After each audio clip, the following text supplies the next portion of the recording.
Alrighty, so here we are, guys. This is Fab Wrestling No Mercy, and we got Kid Lat, the kid superhero himself, coming out here for the first match, opening match of the night. That is correct, Javi. My name is Sean Esterquist, and this is Javi. We are here for No Mercy, brought by Fab Wrestling, and let me tell you, I'm very excited for the action tonight. We got heroes, we got villains, we got titans, we got gods, and we got god killers. It is going to be a phenomenal and very violent evening. Are you excited? Oh, I'm ecstatic. Some of these matches on the cards are definitely diamonds. I can't wait. This is going to be a great night for pro wrestling fans. Speaking of diamonds, we're starting off with a very lovely pedigree. Kid Lat entering into the ring. He is one half of a very dynamic duo of Kid Lat and Adonis Allen. Kid Lat going solo for his match today. He is the boy wonder, and he is looking to make a name for himself tonight. Going up against a very exciting opponent, and it's going to be a very interesting match. Thank you, Donnie. Crooks, I have seen this man wrestle online for so many times, but this is my first time seeing him, and I cannot wait. He's a monster.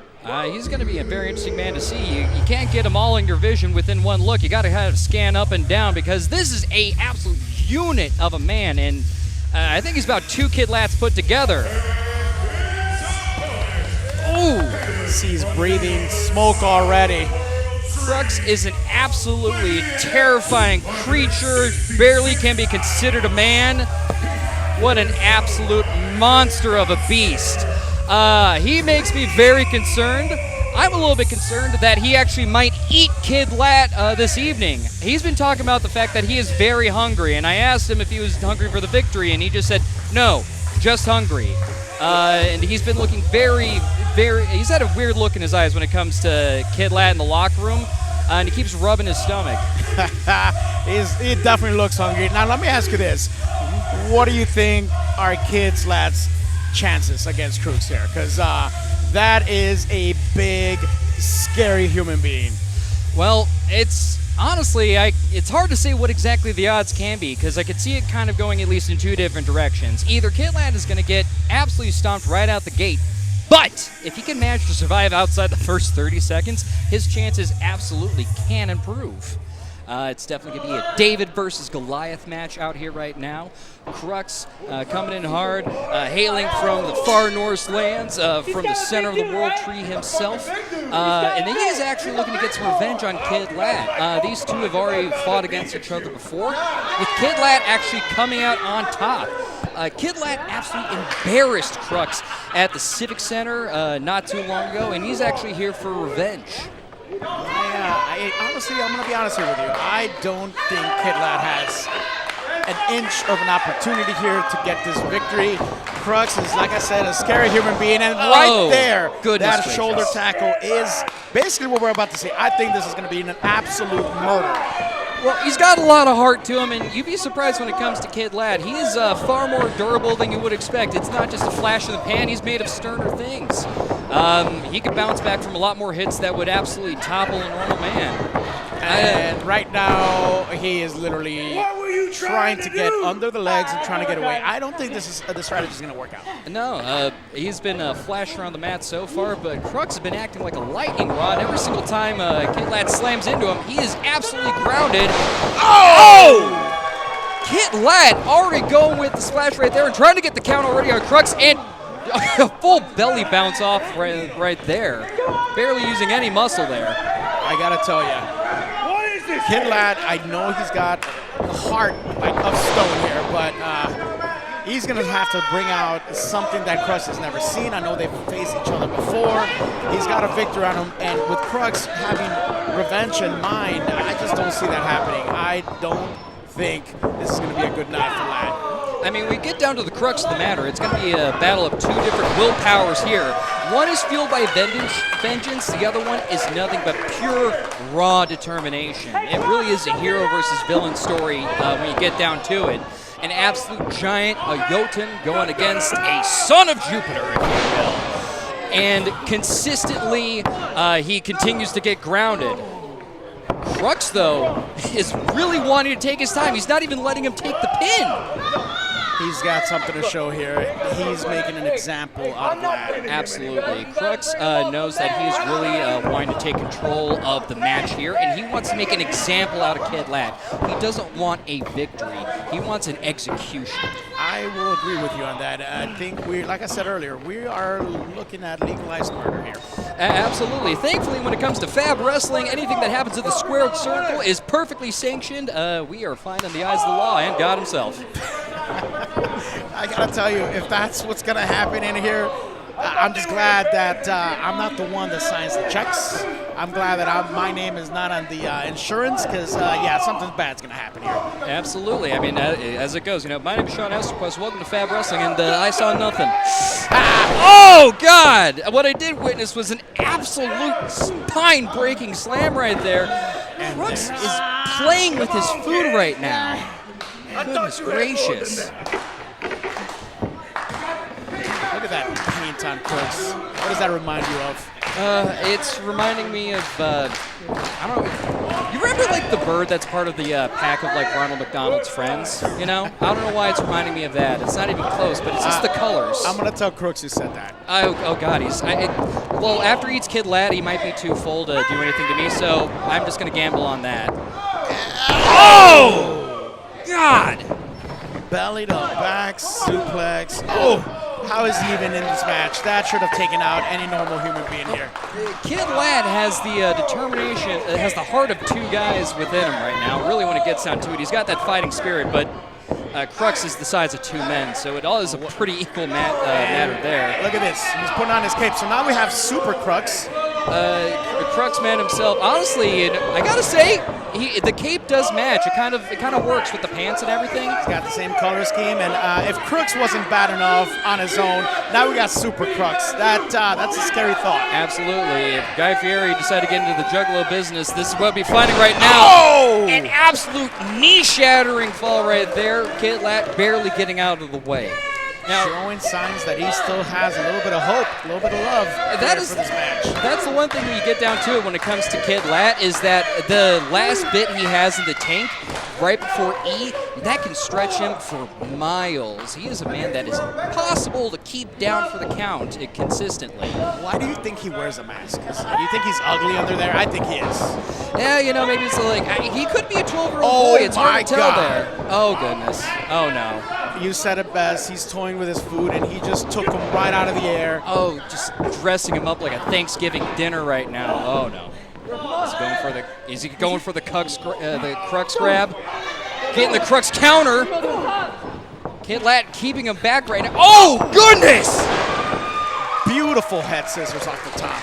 Oh, we'd love to see it. The superhero head scissors, one of Kid Lad's signature moves there. Maybe we might see the superhero crossbody later. Ooh! He got all of that with that enziguri right to the back of the head. This is the best portion of the match that I think Kid Lad has had. He needs to capitalize, and he needs to do that quickly. Suffering some Cruxial head trauma there. Crux going for the Crux counter. Is he going to get a Crux slam in there? A superhero flight. Oh! Oh, goodness! They are both out of the ring. That is phenomenal. Kid Lad's still keeping the higher ground there. Lightning gathering in the clouds. We are going to see if it's going to strike. Oh! Flying crossbody from the apron outside. This is the most offense that Kid Lad has put together in this match. He needs to keep the momentum. This is the best chance he's gotten so far. Like I said, the longer that Kid Lad stays in this match, the better his chances are. He's got a lot of determination. Oh! Absolute lightning fast counter from Kid Lad there, using Crux's own momentum against him. He managed to launch his skull right up against the list there. And currently Kid Lad is trying to assail him in the head right now. He's got a thick skull, and he might be hurting his hand more than anything else. Crux with the counter. I think all the games are over here. Nope. Crux looks pretty angry about now. And they're outside. Nothing good can come out of this. He's played with his food a bit too much. It's bitten him in the ass so far. What? I think he's finally waking up. What just happened? Kid Lad by count out! Kid Lad by count out! No way! Crux is not a fan of that right now. Oh goodness, Kid Lad taking the victory, but Crux is not letting him enjoy that victory at all. Crux is upset. He has been made a fool of once more, but he is not going to let Kid Lat savor that victory. He is going to make him limp out of this. While he's wearing those laurels, they are broken. They are smeared in the mud, and it is absolute travesty right now. What is this security guard doing? What is he doing? Security's got to get in there to try to stop Crux right now, but he's going for a Cruxecution right now before he kills the man. By God, security, do something. Crimson Beetle flying in there to try to save the day. Superhero assisting Superhero. It has not been too handy right now. Crux is stepping back in. Showed Crimson Beetle what for. A superhero combo for the Kid Lat and Crimson Beetle. It's the Flash. It's the Red. The security decided to leave it out for now. And Crux is out. That cannot make the big guy happy at all. Not whatsoever. Crimson Beetle coming in there for the save to make sure they give all the legalities here and making sure that Kid Lat can enjoy that victory and enjoy those laurels right now. It is still an absolute miracle that he's able to walk out of here on his own 2 feet. You got to give him credit for that. Kid Lat, he is made out of some sterner stuff, and he is there to serve justice and bring order to the lands. And so far, he's still walking out tall. Crux, though, he ain't done. He seems to not be done, though. He is pissed off. You know what Beetle just did? Is he saved the life of Kid Lat. That's exactly what he did. I seriously think Crux is about to unhinge his jaw and just swallow Kid Lat whole, but Crimson Beetle coming in there with the save there. Good on him for that. You got to see it's the honor amongst superheroes there. It's really something to see. Crux is not looking happy whatsoever leaving the ring right now. He's going home limping, hungry, and very dissatisfied. The following contest is a singles match scheduled for one fall.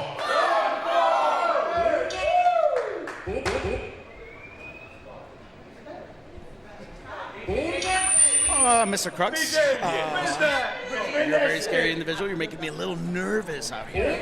But let me ask you a question. What was what you were intending to do with Kid Lat before that treacherous Beetle came out to interfere? That little lightning bug embarrassed me at a show in front of hundreds at the Civic Center of Hannah. So I wanted to pay my due diligence and come here and whoop him and beat him and tear him into little pieces. And I believe you. I believe that intent is going to happen. Do you have any plans for him in the future? I always have plans cooking. But right now, let's talk about this young gentleman up here. His name's Joe Blues. Joey Blues. Yes. He a lot of time he's not really all there. If you know what I mean. He's not even wearing any blue. You know what? I never noticed that. But he's wearing 2 out of the 3 primary colors. Not a single one of them is blue. So when you say he's a little out of it, I think he might be colorblind as well. I do agree. I think maybe the green that he's got going on, yellowish, greenish there, I think it's part of what he probably partook in before the match. You know what? You might be onto something. It did smell like a dead skunk in the back of the room. That was probably just his body odor, but might as well have been exactly what he was smoking.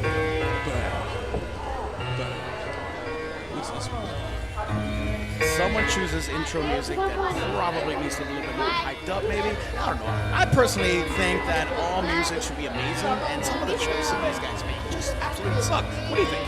Well, I like to make sure that everyone knows I am the Ragnarok. That's why my entrance sucks. And here we have his opponent, Mr. Classic Alpha. Yeah, no, dude looks like a superhero, just like that punk Kid Lat. You know, personally, I always believe in the old motto, capes suck. So what do you think? Look, I've only been back on Earth for a few years, but I have seen Incredibles. And no capes. No what? No capes. No capes. I had to watch that movie in preparation for my match with Kid Lat. I didn't know what powers he had. But I do know that he has the power to fly people out of the ring. Well, when you wore that cape, it fit you. It was color coordinated, but it didn't go your way. No, see, I did not follow the rule I should have set for myself. And that was no capes. Now, these 2 gentlemen are fairly large in stature. I'm very curious to see which one takes out the other. How would you fare against either one of these? I feel like I would whoop them both silly. I'd break the skinny one like a twig, and I'd throw the big one like a boot. I believe you. But I am told the man I just faced wore yellow and black just like Mr. Joe Blue. But the other one was wearing a cape. So I don't know which one to cheer for. Who do you got here? Who's your money on? I don't know. Let's see, I feel like, I believe in my old magics, and my man wearing green here, he's imbuing a lot of luck. So I'm thinking that if his skills can't get him in, I think he will fare luckily tonight. I mean, look right there. Perfectly executed shoulder tap. And a lot of strength behind it. Joey Blues just does not have the weight to really absorb that shoulder tackle and come out on top of that. He does not. But while one man is wearing green on the outside, as you said earlier, Joe Blue is filled with green, which means he might not even feel half of what's hitting. I agree. Do you think he's got any pockets in that gear? You think maybe he's got green in there already to begin with? I don't know. If he did, I don't want to smell it after it comes out. Oh! Oh, look at that. He's right back up. He's showing that those shoulder tackles are not having the effect that Alpha here thinks they are. That man is full of springs, I swear. Thank you. Got knocked down, bounced right back. But they're talking a little too much here. Oh, is he going for a test of strength? He might have smoked too much. Now, this is a bad idea to go with a man of Mr. Classic stature. I agree. Classic has got both the size advantage as well as likely the strength. And here we go, he's showing it. Mr. Joey Blues is going to have to find a way to combat that strength and size here. And he's going up for the high. He's using all of the advantages he can. He's using that high angle against him. Oh, and he just fell to that low angle. Classic has been around for a long time. Oh, whoa, what do we got here? Like you said, he's got springs everywhere. Oh, yeah. See, now there you go. He's using math. He's using fulcrums and no amount of math can help him prepare for that. Oh, what the heck toss right over there. I gotta tell you, I don't know if the game plan is really working here for Joey. I don't think so either, but I'm hoping that he actually might be able to pull something out of his back pocket. His springiness definitely impresses me, but against a man with the strength of Mr. Classic, I do not know how well he's going to fare here tonight. Mr. Crooks, what's It's Crux. Crux? Crux. Crux. I need to enunciate. Crux. There you go. Rolling the R's, brother. Hey, I'll allow it. I'll allow it. So what's the kind of, what do you look for in an opponent? What impresses Crux? Well, any man that can be half as durable as me, and any man that can take an exorbitant amount of punishment. Now, I'm no masochist, but if a man can hit me with the strength, oh, he's going down. Nope, see, couldn't keep him down. It's them springs. Still too early in the match for that. I think Joey Blues, even though he's given up a lot in size and strength, I think he's still got a lot of fight left in him. I think so, too. And it appears that the fans seem to be behind him a little bit, too. Oh,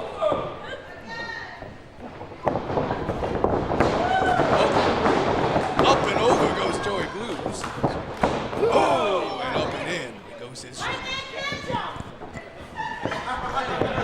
Does he think he's going to lift him? I don't know how this is going to work out for him. Look, as springy as he might be, I don't think that he's going to get enough force to get that going. Yep, there it is. Nice vertical suplex here, stalling style, British Bulldog style here. Showing that strength that we were talking about earlier. Now see, that right there is a man I would like to fight. With strength like that. With toughness and resolve like that. I'm sure the Fab Wrestling management will love to make that match happen, sir. Well, I can't wait for it. But first, I gotta get my hands on a pair of twerpy teen-looking heroes. Well, with that being said, I'm sure they're backstage and they're probably hiding in the girls' bathroom, maybe. They don't want any part of you, sir. Well, that may be. And I don't think I want to go after them right now. I'll let them take a chance to wash the pants that they probably peed when they see me coming back in the ring after they gave me what they could. Pete, I don't know if that was pee, but I certainly smelled what happened in their pants. Look at this. Mr. Joy Blues fighting back. Oh, look at that. Sunset. Oh, only got a 1 count out of that. Now, see, I mean, just where he's at. Oh, all away slam. Shades of legend Mr. Scott Hall. Rest in peace. Hey, yo. Come on, he just cannot keep him down. Still something left in the tank. I don't think he had anything left in the tank, but he had that armpit over his face and probably gave a nice wake-up call. Almost like smelling something.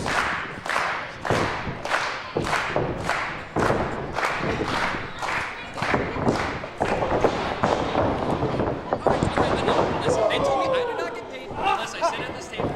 So help me God.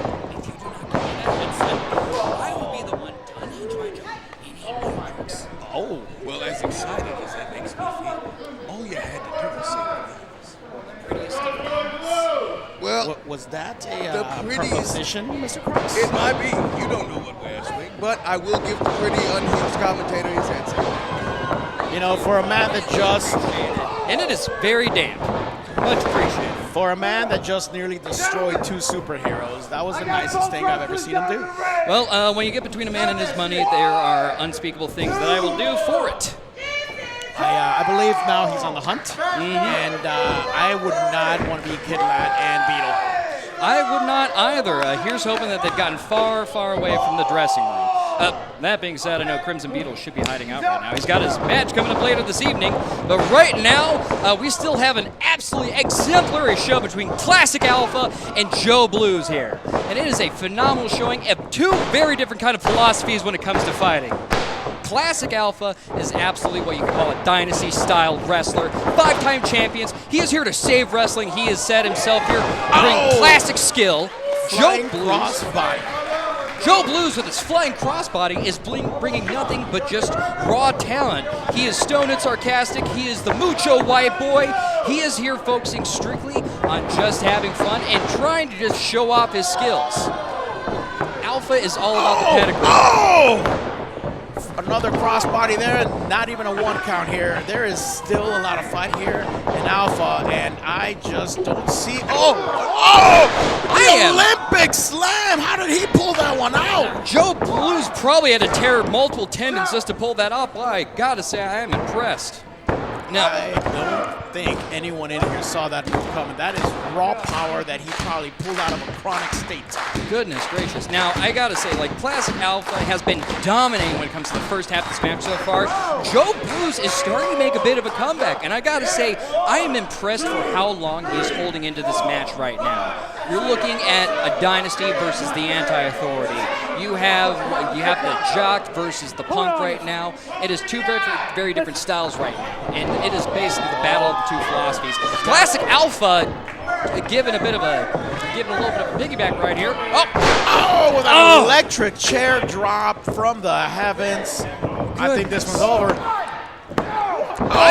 2 count. I really be surprised at all if Joe Blues has a spine by the end of this. Joe Blues somehow is still in this match. He is very wily in there. I gotta say, I am a little bit impressed. I did not think this match was gonna last this long. He managed to survive the Alpha Driver, one of Alpha's signature moves there, and he is still bringing the action. And as you can see, the effects of the match are finally starting to take effect here. He has basically no strength here to even stand on his own 2 feet. I think I just saw him grab his hog there for a second. Very interesting strategy there. Oh!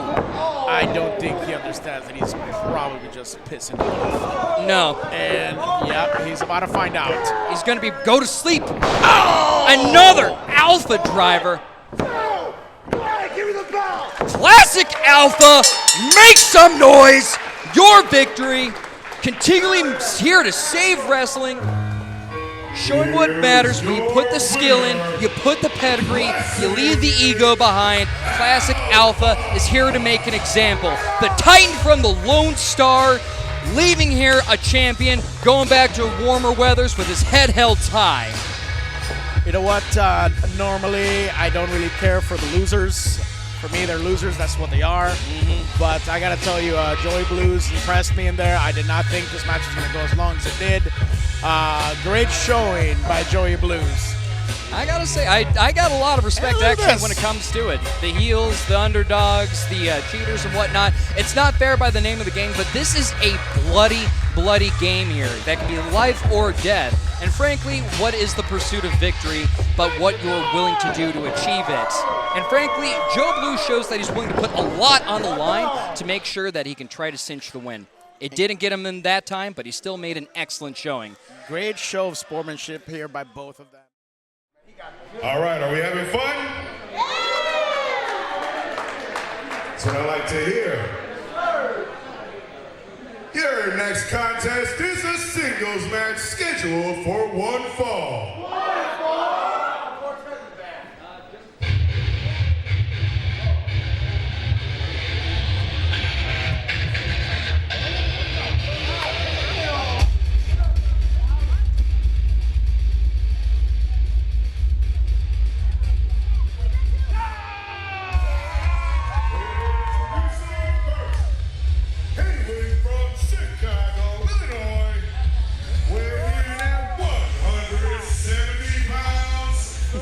I'm expecting speed and lots of heart in this match from both of them. They're both great competitors, and I am expecting a hell of a match out of this one. Oh, it's going to be phenomenal. Alpha Danger is an absolutely phenomenal wrestler as it is. He makes you fear the submission. He is a man that is all about high risks, high flying attacks right now. He wants to leave it all on the dance floor. He does it big. He makes it nasty. Alpha Danger is a human trap. Every single limb is a weapon that he can use to take you down. He is a man that is a Swiss Army knife of pain, made in Mexico. Made in Mexico. You know what that's called? Hecho en Mexico. Hecho de Mexico. I'm gonna have to teach you a few more words here. You know, yeah, exactly. If we, what was it? Joe Blues was Mucho White Boy. I am El Loco Gringo at the very least. Well, we're going to have to hit that SAP button for this match, and hopefully you're in for a good ride, and I just got to tell you, keep up. Oh boy, oh boy. Hey, I always love the culture exchange. I am here to learn. I am an empty brain looking to just absorb all the knowledge, and I got to say, I'm just absorbing all the hits. It's phenomenal. Entering the ring next, Latin Star. An absolute superstar in the indie wrestling scene. He is a generational wrestler. His father, Crazy Star, known the world over. He is also one of the bootmakers for the WWE. He is your favorite wrestler's favorite wrestler. Couldn't have said it better myself. He is directly responsible for the feat of all the superstars out of the world. It is something to be impressed. Hailing from Leon, Guanajuato, Mexico. Oh, I am so proud of the pronunciation with that one. You did great. Thank you. Sometimes, you know, I gotta say I am a little bit El Spicy sometimes. Did you impress even yourself with that one? Absolutely. The luchador de clase Latin Star, as like I said, it's pedigree, it is generational, it is a dynasty. This is a man that has been living, breathing, sleeping, wrestling since he was a kid. Held in his father's arms before he got suplexed by him as a baby. That's why he has such a strong neck. And here we go. Now, obviously when it comes down to it, the reputations do precede them, but when it comes to seeing the action, this is my first time being blessed by them in person, and I cannot wait to see what it's like to actually catch it right now in the flesh. Typical of lucha style, they probably wear the most bright and colorful attires. Gotta say, you know, like that, frankly, those pants look painted on when it comes down to it. Doesn't leave a lot to the imagination, is that what you're saying? Certainly not whatsoever. Currently right now it seems like they're talking about technicalities, trying to get some head grabs sorted out with the ref right now, and they're going back to measuring each other. I gotta say, the thing that's kind of impressed me so far is it's methodical so far. They're testing each other out. They're trying to figure out what the other one is about to do. I can't recall if these two have ever faced each other, but this is the feel-out process in lucha style. It is, absolutely. Right now, it's the educational phase. They're testing each other out. They're seeing what their strengths, their weaknesses are, what possible openings they can achieve. That's when it comes down to the luchador style of wrestling right now. It's very methodical.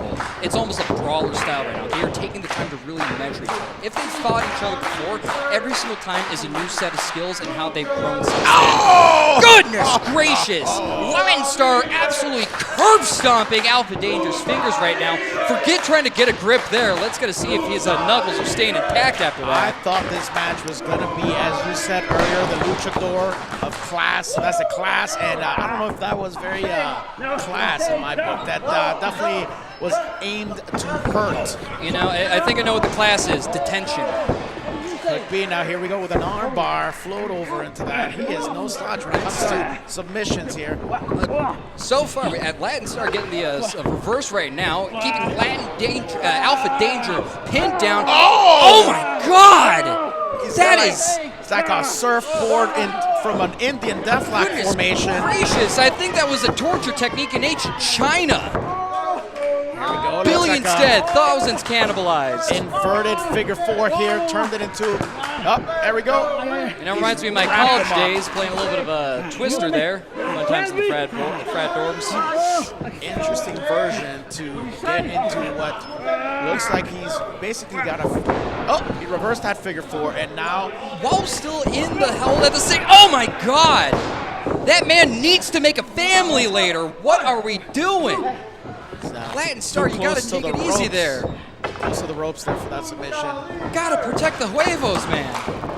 That was aimed for the lower region, but then attacked the leg, and these two seem to be attacking each other's lower extremities. We got head scissors to the outside here. It is crazy the amount of momentum going on here. Just the absolute throws, the weight being tossed around. It is ridiculous. Latin Star does not seem to care at all for the show right now being put on by Alpha Danger. Just walked away from that. It looked like we were about to see a suicide dive, Mexico-style tope. Latin's got to get back in the ring ASAP or else he's going to get counted out here. I'm not sure why he's trying to put on the match right now, but finally, Latin getting back in just in time. I don't know why he was getting pretty upset with Alpha getting throwing him out the ring there, but he's finally returning the favor, getting some receipts plus interest. Slingshot over the top into an arm drag. Beautifully done by Latin Star. It is absolutely good. God. Javi, we are watching a physics class right now. It is absolutely crazy to see the counterbalance, the weight, everything going on right now. Very close to a 3 count. I was kind of shocked that he got that close to the 3 count on that one. Yeah, Latin Star getting out of that with that boyfriend thrust right on the ground there. Is that what that's called? That's what I'm calling it right now. A little head action there. Usually those kind of thrusts, never mind. Just steps over him. That is very disrespectful. Absolutely. Right up the alley of Latin Star. Oh! Judo throw into almost like a power slam of sorts. Absolutely. I gotta say, Latin Star, he goes around like he's basically 10 pounds. How light he is on his feet is absolutely crazy. But when he wants to, he can become a black hole, sits there and could just tank anything. It is very impressive when it comes down to it. Both the athleticism of both these men here. Here we go with another head scissors. Oh! Latin Star getting launched, stepping out of the ring once again. Either catching his breath, needing a little bit of a breather, whatnot. We got a dive! Goodness! An absolute bullseye throw! Latin Star could not escape or walk away from that dive this time. Beautiful tope dive out there. That's suicide. A complete headshot by Alpha Danger. I think damn near knocked out Latin Star there in regards to that cranium to cranium right now. It is absolutely nasty. Both men are feeling the effects of that move. It is going to take a minute. We're going to see if this is going to come down to both of them being eliminated from their own match. Alpha Danger first into the ring. We got to see if Latin Star can breaks the count. I don't know why he did that, but you know what? We saw earlier in the match, Kid Latin win.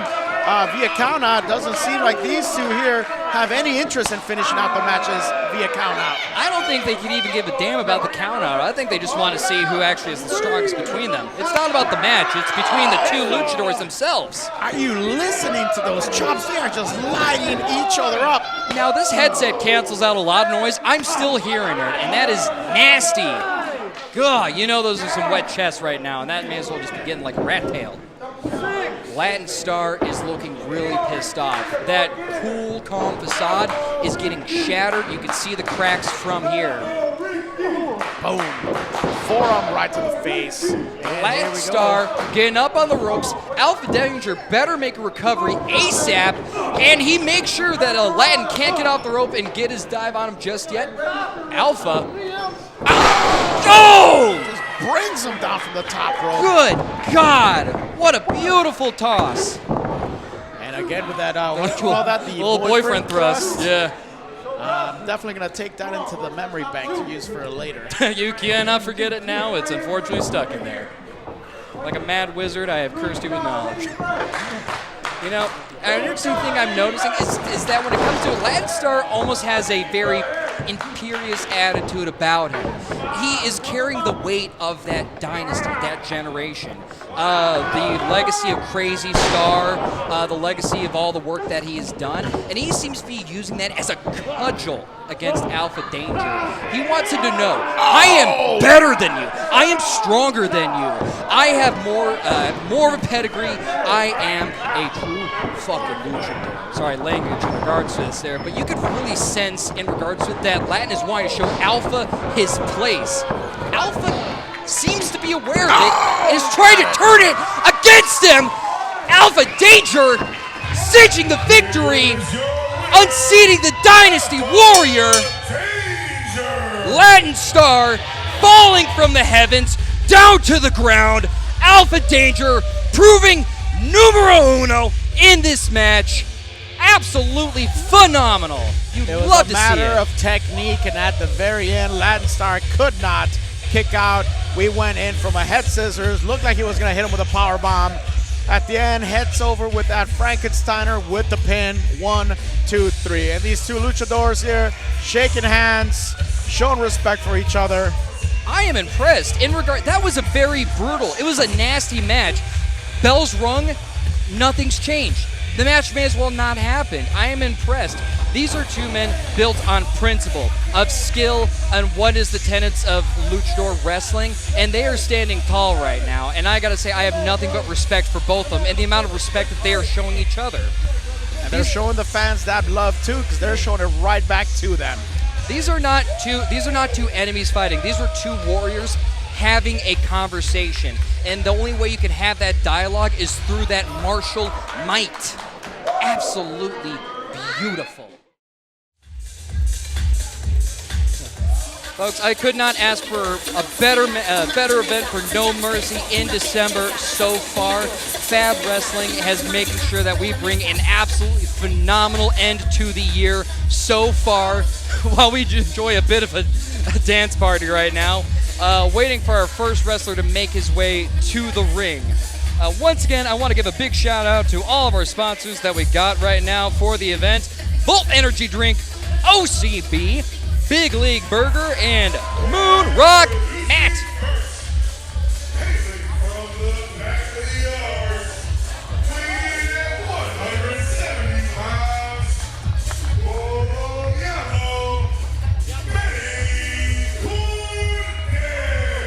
Manny Cortez from the back of the yards, making his way into the ring with his belt, showing off his victories, standing tall, standing triumphant. He is looking to make a splash out here today, Javi. I am very excited to see him going right now. I am ecstatic to see this match. If this is not going to be a high-flying event, I don't know what is. These guys are going to put on a show. Look at that. NCW Championship belt, and I gotta say, it is looking real sexy. You don't get the red leather that often. I gotta say, it looks phenomenal. And here at Fab Wrestling, we show respect to all companies throughout the indie scene, and he obviously is here to defend his championship. Not a fab belt, but definitely a championship nonetheless. And when it comes down to the indie wrestling scene, there's nothing but love across the board here. We are always going to be splitting the ball across everything and giving each other all the support and representation possible. Next up, Gold Dragon, an absolutely phenomenal wrestler. He has been in the game for just as long as Manny Cortez. Those two got a lot of history going way back. Also, we have another second-generation wrestler here. His father, Tomike, has been a dynasty wrestler, a tenant of the scene, and even a trainer of multiple wrestlers, countless that we are even seeing here today. In fact, these two wrestlers have trained together 4 years. It is practically going to be another round of practice and sparring going into this, and they are very used to each other's skill sets. It's going to be a phenomenal show. But, Javi, we got a third wrestler making his way into the ring that may shake things up a little bit. It's definitely going to throw a wrench into their chemistry here, in-ring chemistry. Absolutely. These two have practiced together plenty, and they have been in the game for years, to the point where they are now training other wrestlers. Now, the two masters are going to have to face one of their students.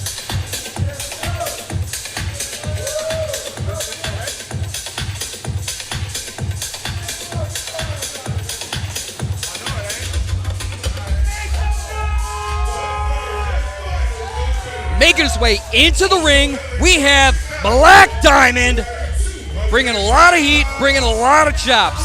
He has been a wrestler for 3 years, going across the entire country, and he is looking to really make a splash here at No Mercy at Fab Wrestling.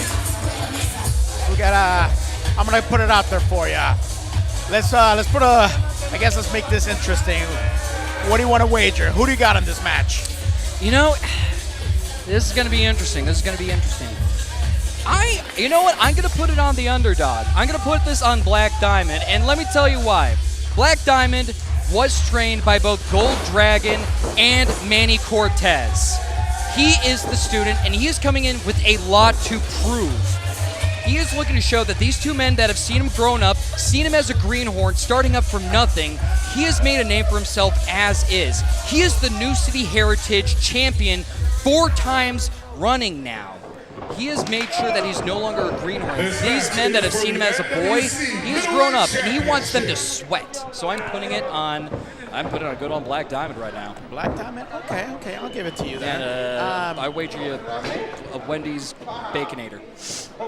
Interesting. I'm going to go here with Golden Dragon. And only because I don't like the name of Manny Cortez or Garcia. I can't even remember his name. I just don't like it. The Black Diamond and the Gold Dragon and Manny. I mean, he's a luchador going by the name Manny. Yeah, I just don't like it. I don't like the cut of his jib. We could honestly, if you just went just Cortez, then I think it has a little bit like a conquistador kind of ring to it. But you know what? Yeah, now it's just the Black Diamond and the Golden Dragon squaring up as Manny took a good kick to the gut. You know what? But this is starting fast. How many pins? How many? Goodness gracious! It's just a leapfrog of pins. If this is an indication of how the rest of this match is going to go, we're in for a ride here. Absolute chaos, absolute pandemonium. Honestly, I'm not going to be surprised if the ref gets pinned at some point. I think I blinked and 4 more pins happened. The ref is going to earn his pay in this match. Goodness gracious. Now, ironically enough, my main sport actually is not wrestling. I come from the armored combat or boo herd scene, and even our staff, we make sure to give some amount of armor, sometimes a shield. Frankly, good God, I feel bad for these refs. They are in the blast zone right now, but somehow they keep themselves safe. Or it's just the technical skills of these wrestlers. Manny's shown that he's got a lot of moves here because he basically got tossed off of one guy, got tossed by another Black into a second into Golden Dragon. So and still keeping control. His action is just with a super kick right to the face. Manny Cortez still showing his student that he is still the teacher. Head scissor takeover. Manny's on fire right now. Both these men out tilt-a-world arm drag. Both these men, sons of Tomike, one the true blood son and the other one taking it by the mantle of his protege. Black Diamond, his heir right now, absolutely sidestep. It is still a matter of ferocity against experience. And that is something that you're really seeing come into play here. You know what? Even though I don't like his name, Manny is doing some work in there. He's putting in a show. Absolutely. Black Diamond is bringing nothing but absolute ferocity and intensity, but Manny, absolutely, I gotta say, has been making an absolute clown show of the two of them so far. Now he steps out of the ring to catch his breath for a second. Moves out of the way. I gotta with a code breaker from the bottom rope springboard. Golden Dragon showing that he's very crafty in there. absolutely launching him. Golden Dragon, the high-flying martial artist as he is known, is absolutely making mincemeat out of his former student. And that suplex right there showed the power because, oh, look at that! Spring or drop kick, shotgun style to the back of the head. Now, Black Diamond may already be a four-time championship in his own leagues and his own pursuits right now, but he is being brought back to the classroom when it comes to these two men right now. And it is an absolute devastating show. I gotta say, I gotta give credit to the man for stepping in. It's one thing to go against go against the people that you've seen raise you and shape you into the man you are. And go against two of them at the same time, he has really been leaving it all on the dance floor right now. I gotta say I'm impressed. But right now, it's coming down to the two sons of Tomike right now, and it is very impressive how they're putting on a display right now. Golden Dragon, what are you doing? Going for the mask reveal? You know what? In lucha culture, that is the biggest insult. But I gotta tell you, I like that. I like that. Show Manny's ugly face in the world. Then, when he has no mask, it'll make sense that his name is just Manny. Manny. I gotta say, even if I'm not a fan of just Manny, I gotta say, I'm kind of shocked that he would go for something that audacious. I did not expect there to be any sort of conflict, any feud. I thought they probably had a decent history between each other, being raised underneath the same man in regards for the ring. But right now, you could sense that there's an actual almost blood feud between the two, possibly fighting for father's attention, if you will. But here we go, Black Diamond fighting two of his daddies at once, and taking the beating from Papa. Oh, goodness! Manny Cortez with a flying big boot. I don't think I've ever seen just a big boot like that. Usually a drop kick comes off of some move. Oh, God! Suicide dive! Launch out of the ring, dodged by Golden Dragon, knocking out Black Diamond. Here we have Golden Dragon setting up for a dive of his own. Oh, and he is cut off. Manny Cortez well aware what Golden Dragon was about to attempt here. All that momentum, dying in the cradle, could not cash in all that devastation. Black Diamond not letting Manny capitalize on that either. Black Diamond just taking over here, just ripping him right off the ropes. What's he trying to do here? He wanted the shot himself, but he kept his head down. He did not have his head on a swivel. Gold Dragon stepping up, looking to stop him from taking advantage of that, and unfortunately, Black Diamond has been backed into a corner. Golden Dragon continued the assault. Oh, Manny Cortez sneaking his way into the ring. We will go out to see which way this all is about to go, because quite frankly, who knows who is about to fall right now, but I can tell you, it's about to be really nasty. They're not going to love the Hold on. here. Fasten your seatbelts, because we're about to have a 4.5.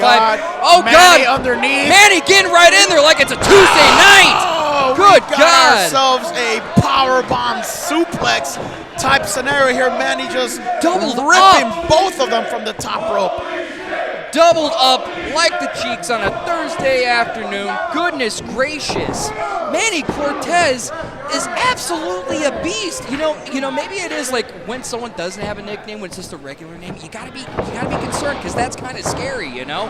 They don't even need a nickname. It's just, we're sending roll Jim. over. Oh! Golden Dragon here breaking up the count. He wants Manny all for Setting him himself, not giving Black Diamond any of the satisfaction. They're almost trying to ignore their... Oh, goodness.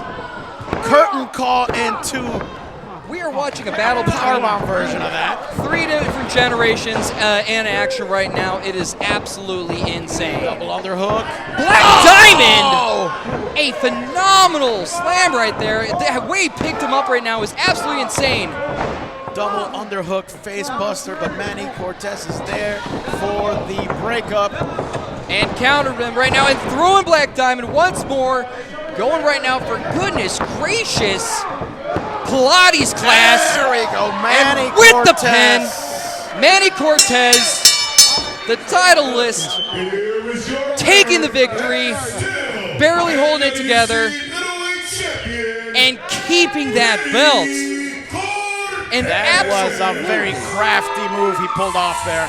Modo Diablo mode was activated. Manny Cortez does not steal the win, he seizes it. And I could not ask for a better display than what we just saw here right now. I gotta tell you, I don't like his name, but that was impressive. Hey, no. Maybe the Fab fans can help him out. Maybe we can put it out there on social media. Let's find Manny a nickname. Maybe that could be a hashtag going forward. But I gotta tell you, whatever his name may be, Manny Cortez is a hell of a wrestler, and he just showed exactly why he is champ. You know, I gotta say, I'm even coming around a little bit of not even needing the name. Because think about it when it comes to any sort of kind of business where you have people very dramatic and very foreboding and sinister names. The Bone Crusher, the Black Death, the Darkness. But then we have a guy, we're sending in Jim.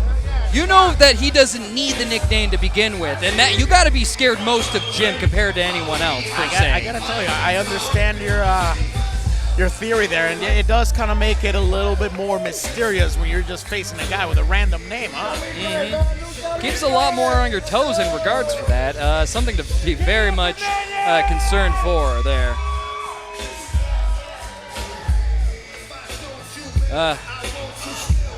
No Mercy has been an absolutely excellent showing so far. We are making our way through the matches right now. The following contest is a tag team match scheduled for one fall.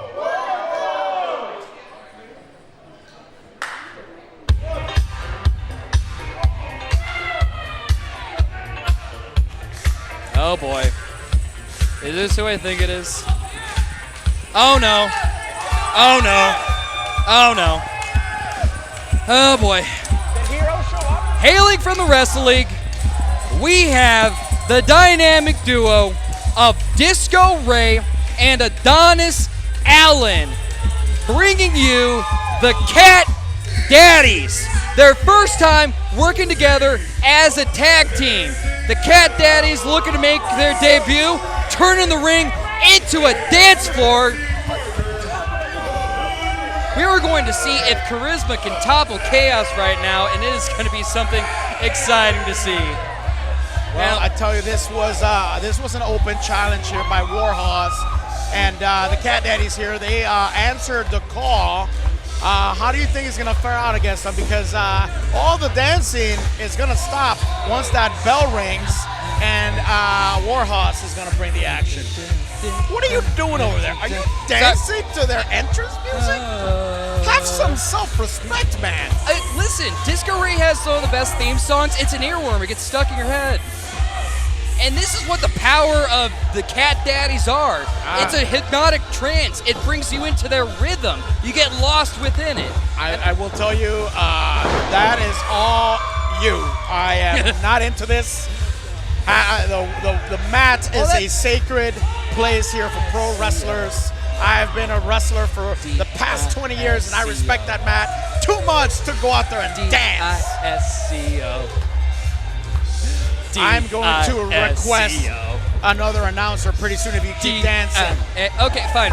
Well, if it makes you feel any better, both Adonis and Disco Ray have albums out available that you can find on Spotify, iTunes right now. You're kidding me. No. Disco Ray has a Christmas album. Let's get to that in a moment. But what we have entering into the ring next, Country Air, you have Zach Hendricks and Doc Simmons making their way into the ring. If you are not familiar with Country Air, you are in for a treat. These guys define exactly what tag team wrestling is all about, and I am super excited to have them here as they are looking to answer the open challenge, but I'm confused. This is supposed to be just a tag match against Warhorse. Why do we have two tag teams out here right now? Honestly, let's just add another on top of that. I think we just keep adding in more and more tag teams. Let's make it more spicy. Well, you know, I gotta say, for I thought, Country Air versus the, Cat Daddies, I thought we were dealing a little bit more of a battle of the genres, but oddly enough, Country Air is bringing hip-hop. Country Air. And I got to say, I think I might turn a little bit more of a dance battle. I think I might be a little bit more in the right on this one. What is going on here? Oh. What is going on here? We're just keeping up with the classics right now. Bonnie Tyler herself making her way to the ring, back from the dead. I don't know if she's dead or not. I'm sorry, Bonnie. I don't want to put any disrespect on your name right now. But I am confused. What is going on here? We are about Oh to my God! Do you know who they are? It's the heroes of our time! I just told you that Country Air define what tag team wrestling is, but the heroes of our time, they take tag team wrestling to a whole nother level. Goodness gracious, just look at the shorts. They are so sparkly. That is the sign of absolute pedigree, absolute elitism. Something big is about to happen. Warhorse is supposed to defend their titles against the Cat Daddies here. I don't know what Country Air or the heroes of our time are doing here. They definitely are looking to answer the open challenge, but there's got to be a decision made here. What's going on? Honestly, in the words of Ken Watanabe, let them fight. And I'm assuming Warhorse is coming out, but we gotta got make sense of this. Making their way finally into the ring. See, they wanted this they were not just looking to defend their title from the Cat Daddies right now. This was an open challenge. They were ready to squash anyone that is in their way. They are defending the RWE Championship Tag title. Warhorse, best in the Midwest. It is absolutely looking to be a showing. They decided to make this an open invitation. They weren't hungry just to take on the Cat Daddies. They wanted to show that they could absolutely dominate any single tag team out there right now, fighting across right now. Two big-ass human beings. Goodness gracious, I think there are 4 men between the two of them. It is ridiculous. Frankly, I think they might be able to handle on a tag team on either side there.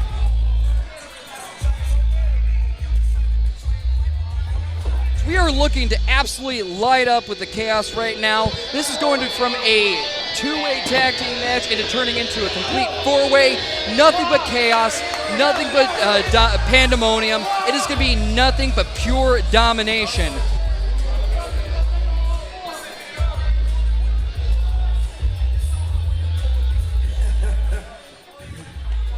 So last time I checked, we put out an open challenge. And it was supposed to be Disco and Silky Smooth that responded. But it looks like we have the heroes over here. Yeah! We got Country Air over here. That's right. I was also surprised. And it doesn't matter. We are the best in the Midwest. Pop the Bruiser, Crosshairs Kelly. So I hope you're all ready, as we are. It doesn't matter what you think, yo. That's exactly right. This match is an elimination match. Frankly, I wouldn't be surprised if they'd requested another tag team to make their way in right now. They are hungry. They want to make an example out of every single one of them. And I think really they are just looking really forward to the challenge on this. Warhorse coming out of the gate, incredibly strong. Disco Ray and Alpha Adonis hanging back, letting the action devolve before them. Well, we got a chance here, and the two haven't been hurt so far. I want to let you know about Dancing Through the Snow, a Disco Ray Christmas album on Spotify right now. Are you kidding me? You're talking about music Absolutely. when Warhorse is literally about to murder Disco Ray and Adonis here. You can make sure to put a CD in his casket alongside Alpha Adonis's Hood Rat Thundercat album, also available on anywhere you can catch music. It's going to be played at their funeral, going to be needed. How much are they paying you for that plug, huh? I'm going to get a little bit of a percentage off each sale off iTunes, so maybe about Oh, they Goodness gracious! They caught him! They literally saved that man's life. He was powerbombed over the top rope. frankly, it seems like it was very nice of Country Air to make a catch for them right now. Disco Ray pleading for his life. Warhorse was very much distracted, tossed out of the ring by the combined might of 4 people, just barely throwing them out right now. You can see the pure center of gravity that those 2 absolute leather-bound units are. I've been waiting for this. For anybody that knows pro wrestling, tag team pro wrestling, Country Air and their heroes have never stepped into the ring with each other ever. So I am looking forward to those 2 locking up. So far, it's not happened here.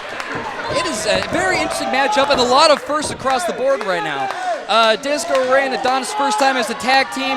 First time for Heroes of Our Time and Country Air facing each other right now.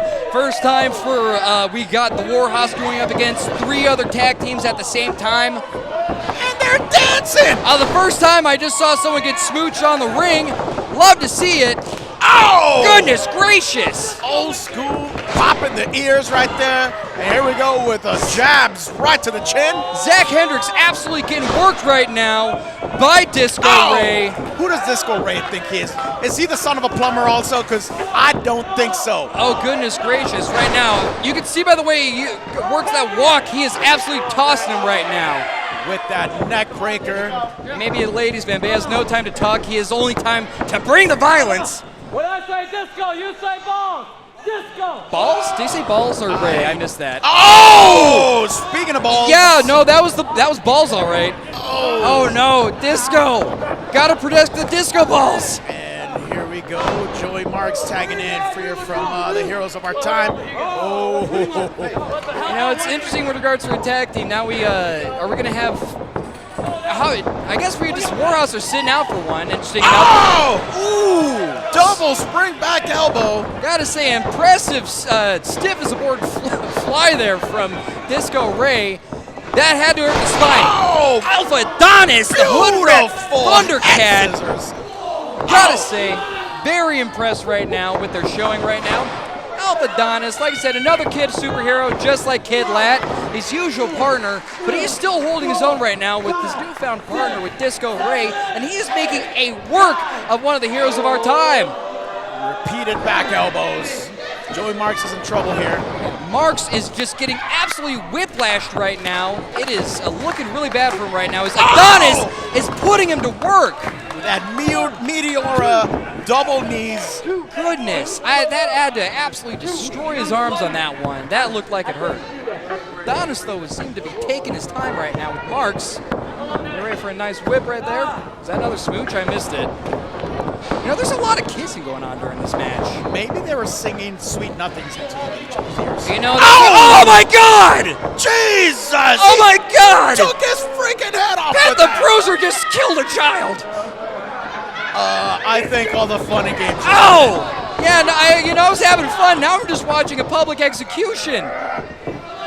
Pat the Bruiser and Crosshair Kelly, they want them to know that they are the tag team championships. And they're making an example about why they've been holding on to that title for 2 years. This belt has sat in their hands. Oh, Jesus. God. Snap suplex with authority. It's over. How is he in that match? 730 days that belt has sat with these men. How many matches? How many champions? How many people have been broken at their feet? Will Adonis join the pile? Vicious chop.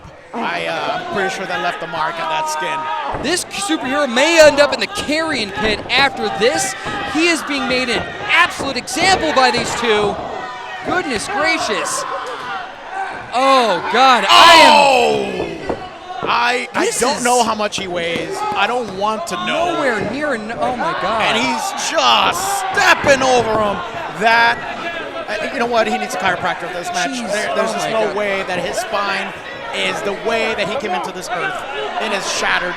There's no way. Back in ancient times in India, there was an execution where you'd be slowly and methodically stomped on and crushed to death by an elephant. And not in one go, they would stomp its way up your body. And currently right now, Pat the Bruiser has been bringing back that old practice right now. I'll tell you what, he is an elephant in that ring. And yeah, that's painful to watch. Seriously. And he is methodical. And like an elephant, he does not forget.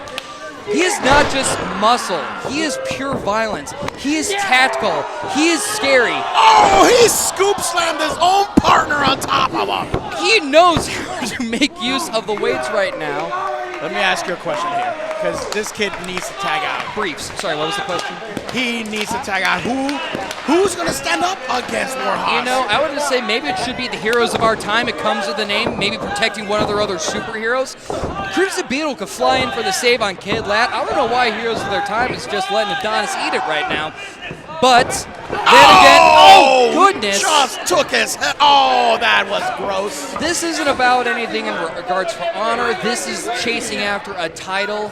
This is not about anything in regards for honor, courage. This is chasing after that bag. You're looking at that goalpost. You see that dime. You see that bag at the end, and you want it so badly. And they're going to turn into some animals to achieve it. I think we're going to stop seeing these men become wrestlers, and we're going to see them become beasts, become demons. It is going to be absolutely nasty what we're going to see in these matches. Oh, he just slid off the top. Adonis finding that second win. He finally gets attacked to his partner. Adonis, you have survived the gauntlet. Disco Ray coming in there, bringing the Boogie Nights. Oh, what was just that? I think that was a miscue on the tag team here. Really, it's looking bad. He is going with 100% attack, 0% damage. Disco Ray looking, trying to see if Charisma can topple Chaos, but so far, he seems to be, Oh, he toppled him over. But it seemed to have hurt Adonis just as much as Pat on that one. Oh, we were talking about balls earlier. Oh my God. Crosshair Kelly giving Pat Bruiser a little bit of date night. Disco Ray making dessert on that. Two disco balls, getting a polish right on the crosshairs. That was good old-fashioned Bronco Buster to the face. I am sure that's gonna... Hey man, what is this? Hold on, Angus McDuff, the Celtic crippler, flying in there, bringing nothing but chaos, hitting a suplex. He's just there to hurt people. He doesn't even care. What was that? Angus McDuff. Oh, it's over. Good God. They just crucified him. I was going to say, did we just watch a crucifixion? I don't think there was a need for that. Warhorse basically has the advantage in weight and power over every single tag team in here. I don't think... Oh my God. We have Cat Daddies knocked out of the match so far. Warhorse still staying in the match right now. Heroes of our time looking to hold off them off still alongside Country Air. Oh, double suicide dive! Cat Daddies better look to get out of here right now. They have been spayed. They have been neutered by this right now. It has been an absolutely cataclysmic showing for them so far.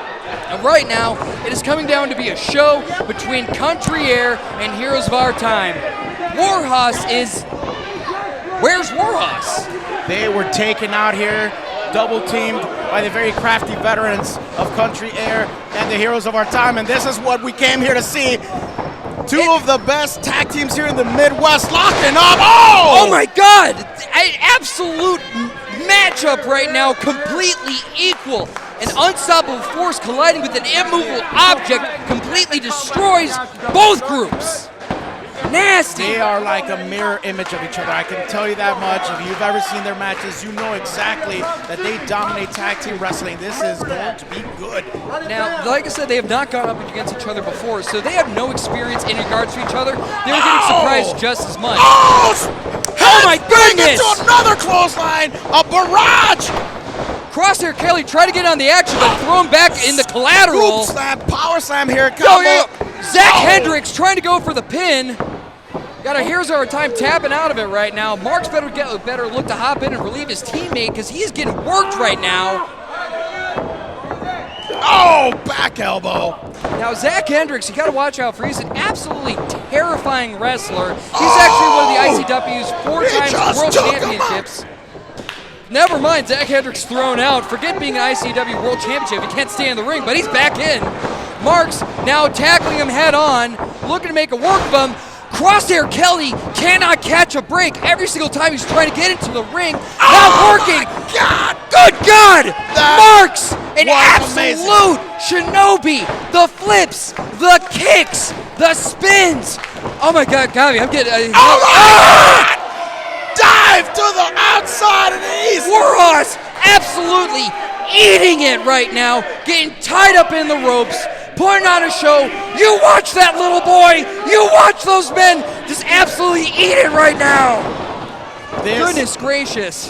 This is not disappointing. I told you exactly what these two tag teams were going to bring to the table. The strategy that they're using right now, I'm not sure if it's wise, but it is working so far. They are keeping Warhorse out of the ring while they do their business here. However, you got to think. See, there we go again. Gracious. I got to say, you know, whether or not if the strategy will work, I think it's their only strategy they have right now. Oh, with a cutter!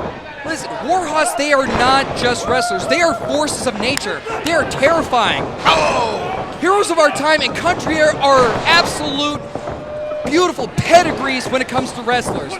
Warhorse are forces of nature. Double underhook suplex. This is a clinic, but like I was telling you, I don't know about their strategy. Think about this. At the very end, if they eliminate one of each other, they are going to have to go one-on-one with that brutal force that is Warhorse. If you gave it up to me, I would work together to eliminate Warhorse. Then you have each other to go at it at the very end. I think that's a smart strategy. However, doesn't seem like it's going to be what they're working for. I think that was the strategy to begin, but chaos does happen and you lose track of everything right now. How things are shaping up, goodness gracious, Zach Hendricks, a beautiful pose right there.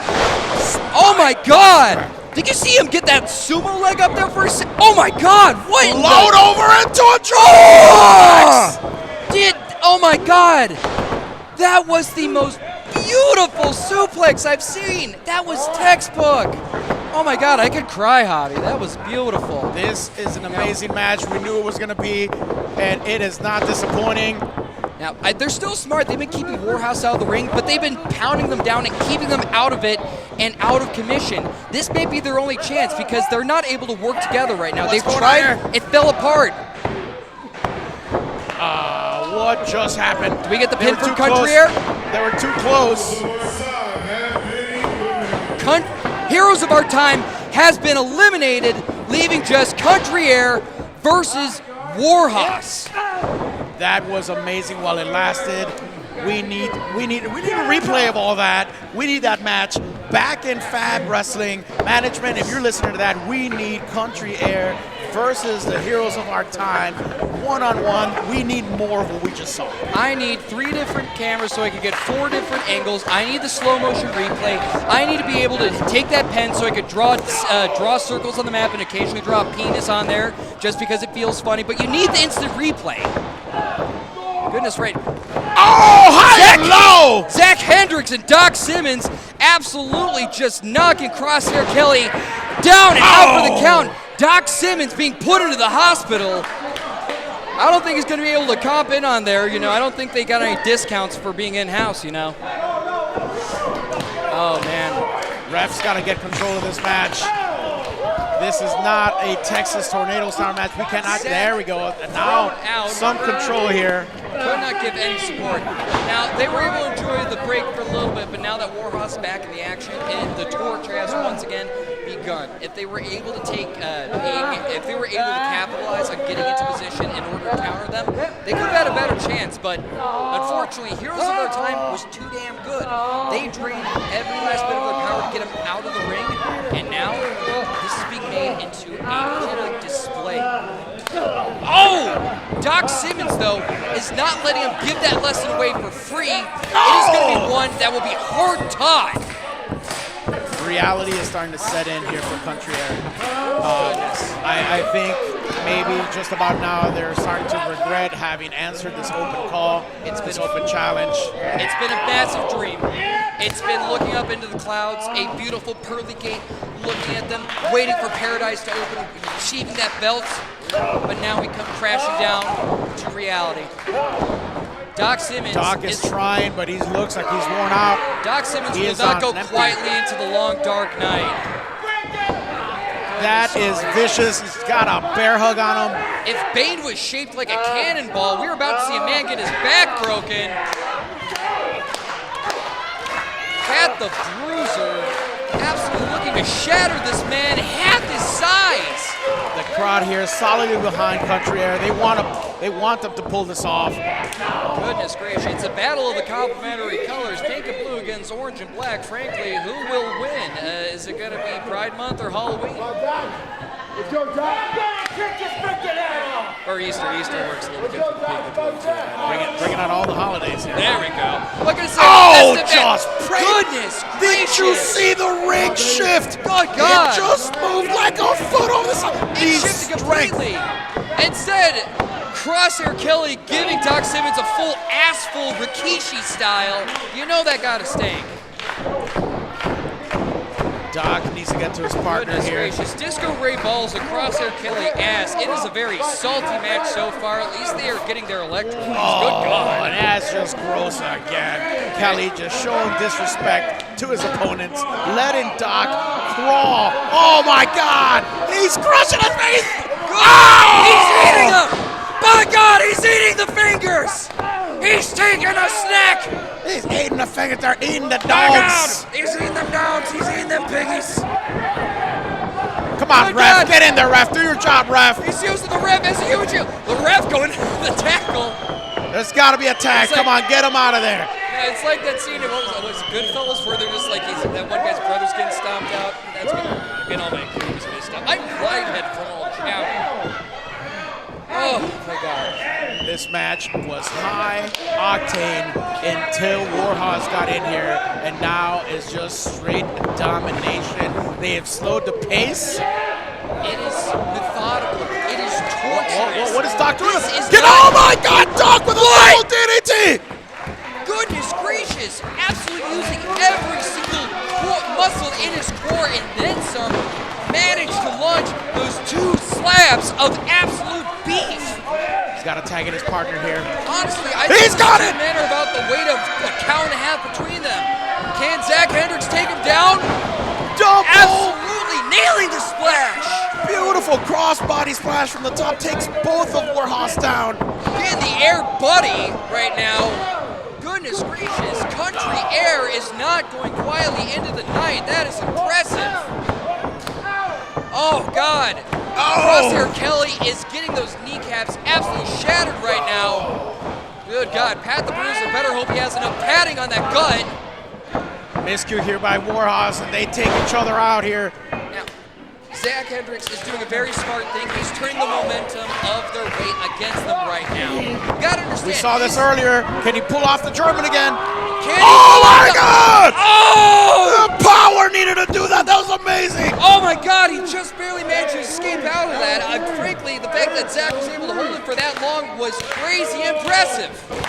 I gotta tell you, I think that might have been their best shot, and it's not looking well for him anymore. Look at this. You gotta give him credit, he was able to nail that one right Oh! in mid-air. Straight shot. There's nothing pretty about that. Punch to the face. The hard count. Oh, it's over. We see another crucifixion there. Goodness gracious, we're going back to It Roman times. is over. Warhorse, once again, defending their title. They are still your reigning RWA Tag Team Champions. I gotta tell you, I am exhausted, and I know we still have so much show left to go. This is amazing. That tag match, that four-way elimination tag match was basically the price of admission right there. Well worth it. Anybody that paid their hard-earned money just got their money's worth in that match. We got our money back and some. Disco Ray and Alpha Adonis style did not have substance. Heroes of our time's hearts were shattered. Country Air speed was absolutely stopped in its place. And the fury of Warhorse absolutely reigned supreme. That is going to be getting into a third year now. This is going to continue. Good God. Oh, man, I honestly need a cigarette after that. That was crazy impressive. Folks, it has been an absolutely beautiful show so far right now.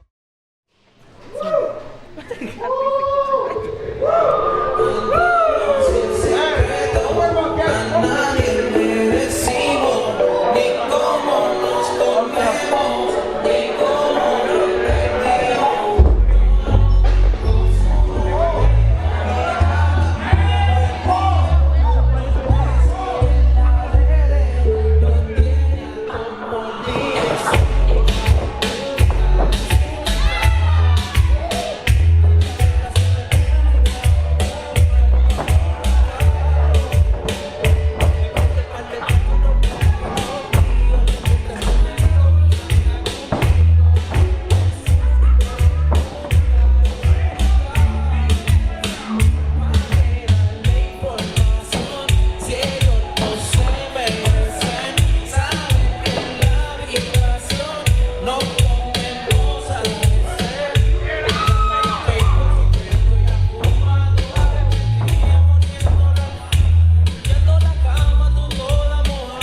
La están pasando bien, los veo activados y con el...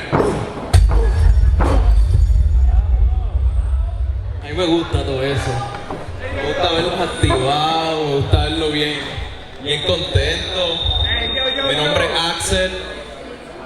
En las redes como axel.pr. Soy aquí en Chicago, reggaetón. Y ando con mi DJ, JG The Vibe. Shout out to JG The Vibe. Todo el mundo, shout out to JG The Vibe. Salvaje reggaetón en la casa. Y todo el corillo. Zumba. Vamos a darle con todo. Esto se llama Londres. Me siento cómodo caminando con ella por las calles de Londres, yo mirándola. La saco, la uso, hago tiempo por ella. La miro y yo me siento adicto a su cuerpo perfecto, monumento. Me siento cómodo caminando con ella por las calles de Londres, yo mirándola.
Ahora todo el mundo chocado con la mano arriba, ven.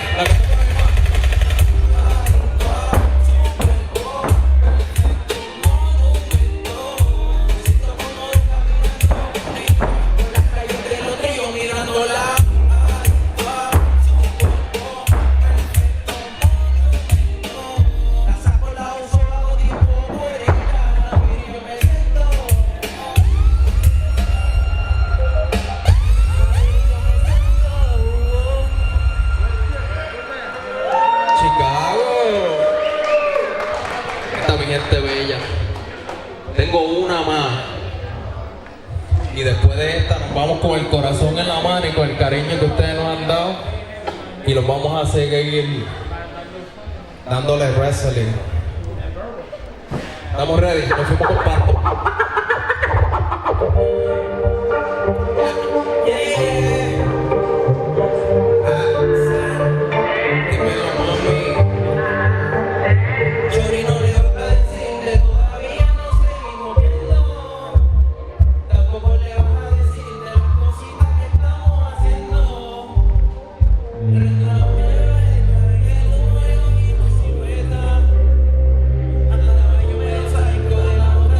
Pero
One more time, make some noise for Axel!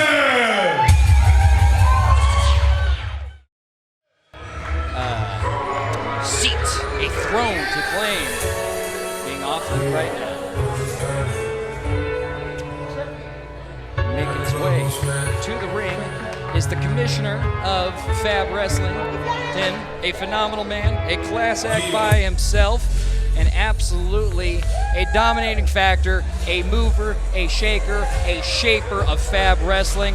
Nothing but respect to the man himself. I'll tell you one thing here. Tim is the owner of 94.5 Fab The Hits, and he is a lifelong pro wrestling fan, and he has been wanting to make this a reality for a long time.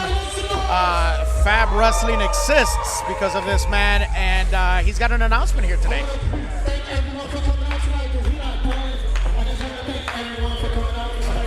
I am your commissioner of Fab Wrestling, and tonight we would like to take this special opportunity to announce the Universal Crown Tournament that will be going down right here February 1st. And to debut that, we're going to show y'all this brand new championship. Y'all ready? Y'all make some noise! Gracias a todos. Vamos a presentar el próximo febrero 7. Vamos a hacer el torneo aquí del campeonato del cinturón que está presentando aquí Tim. Miren, qué bonito, qué bonito. Un aplauso para él. Los invitamos febrero 7 para el torneo. Así se hace. Oh, give it a spin, Tim! Spin it! Yeah, give it a spin! Oh my God, look at it. That is the most beautiful belt I've ever seen. Look at the fashion. Look at the drip. Oh, I could not ask for anything sexier than the Fab Championship belt. Oh, goodness gracious. If I wear that belt, I'm going to need a cigarette afterwards. Goodness. One of our first people making their way into the ring to make a bid for the belt. We have the one, the only, the unplugged cyberpunk, Kenny 9. What can I help you with here? You can start by handing me over that title, bro.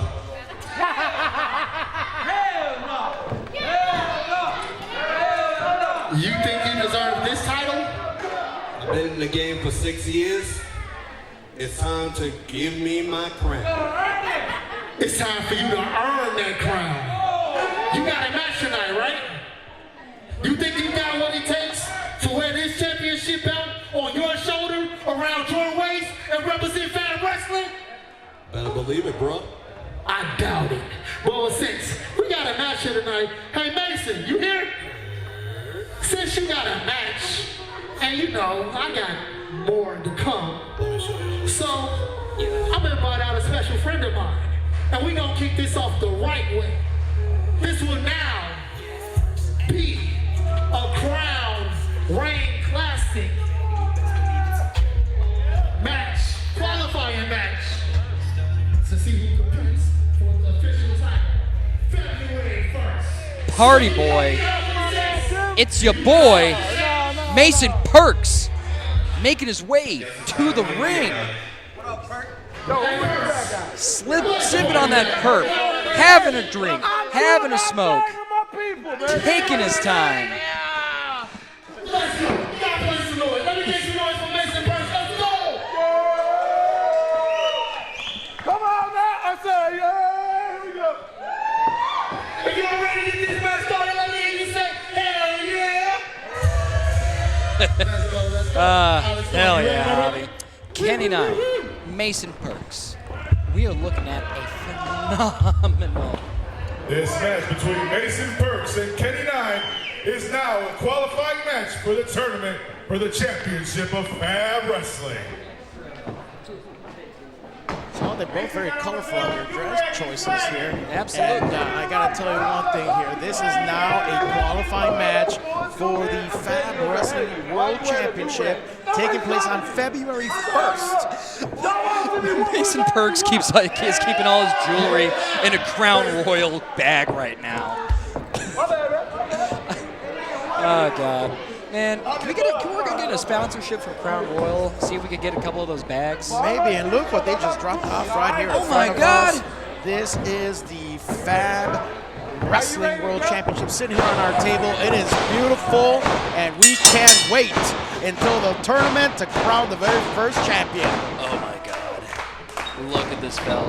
It's got the Chicago blue, the red stars. Chicago blue, the red stars, the jewelry. We got the beam. It ain't the cloud gate. Screw that guy. It's the beam, the flag. Here we are. I'm not 100% sure if these two have ever faced each other. However, the feel-out process seems to be on the way here. Now, I will fully show a little bit of my ass here on this one. I am familiar with Mason Perk's reputation in and of itself. I unfortunately have not had the privilege to experience Kenny 9 in action yet. What can you tell me about this wrestler? Well, Kenny 9 is a high flyer, but he's a very crafty wrestler as well. Look for him to use underhanded tactics to gain the advantage. Okay, we got a little bit of dirty wrestler going up against Mason Perks. You know, it's not like he's... Granted, he is an absolutely terrifying wrestler and is just past 10 years in the business. Here's the thing, though. He doesn't train. He spends his times in the clubs, fighting constantly, drinking, smoking, out constantly every night, getting into non-stop fights. He lives large, but he backs it up. He is a man that has been hard built in and of itself. He is calloused, he is weathered, he is pickled by the amount of booze in his system, but he is a tough SOB.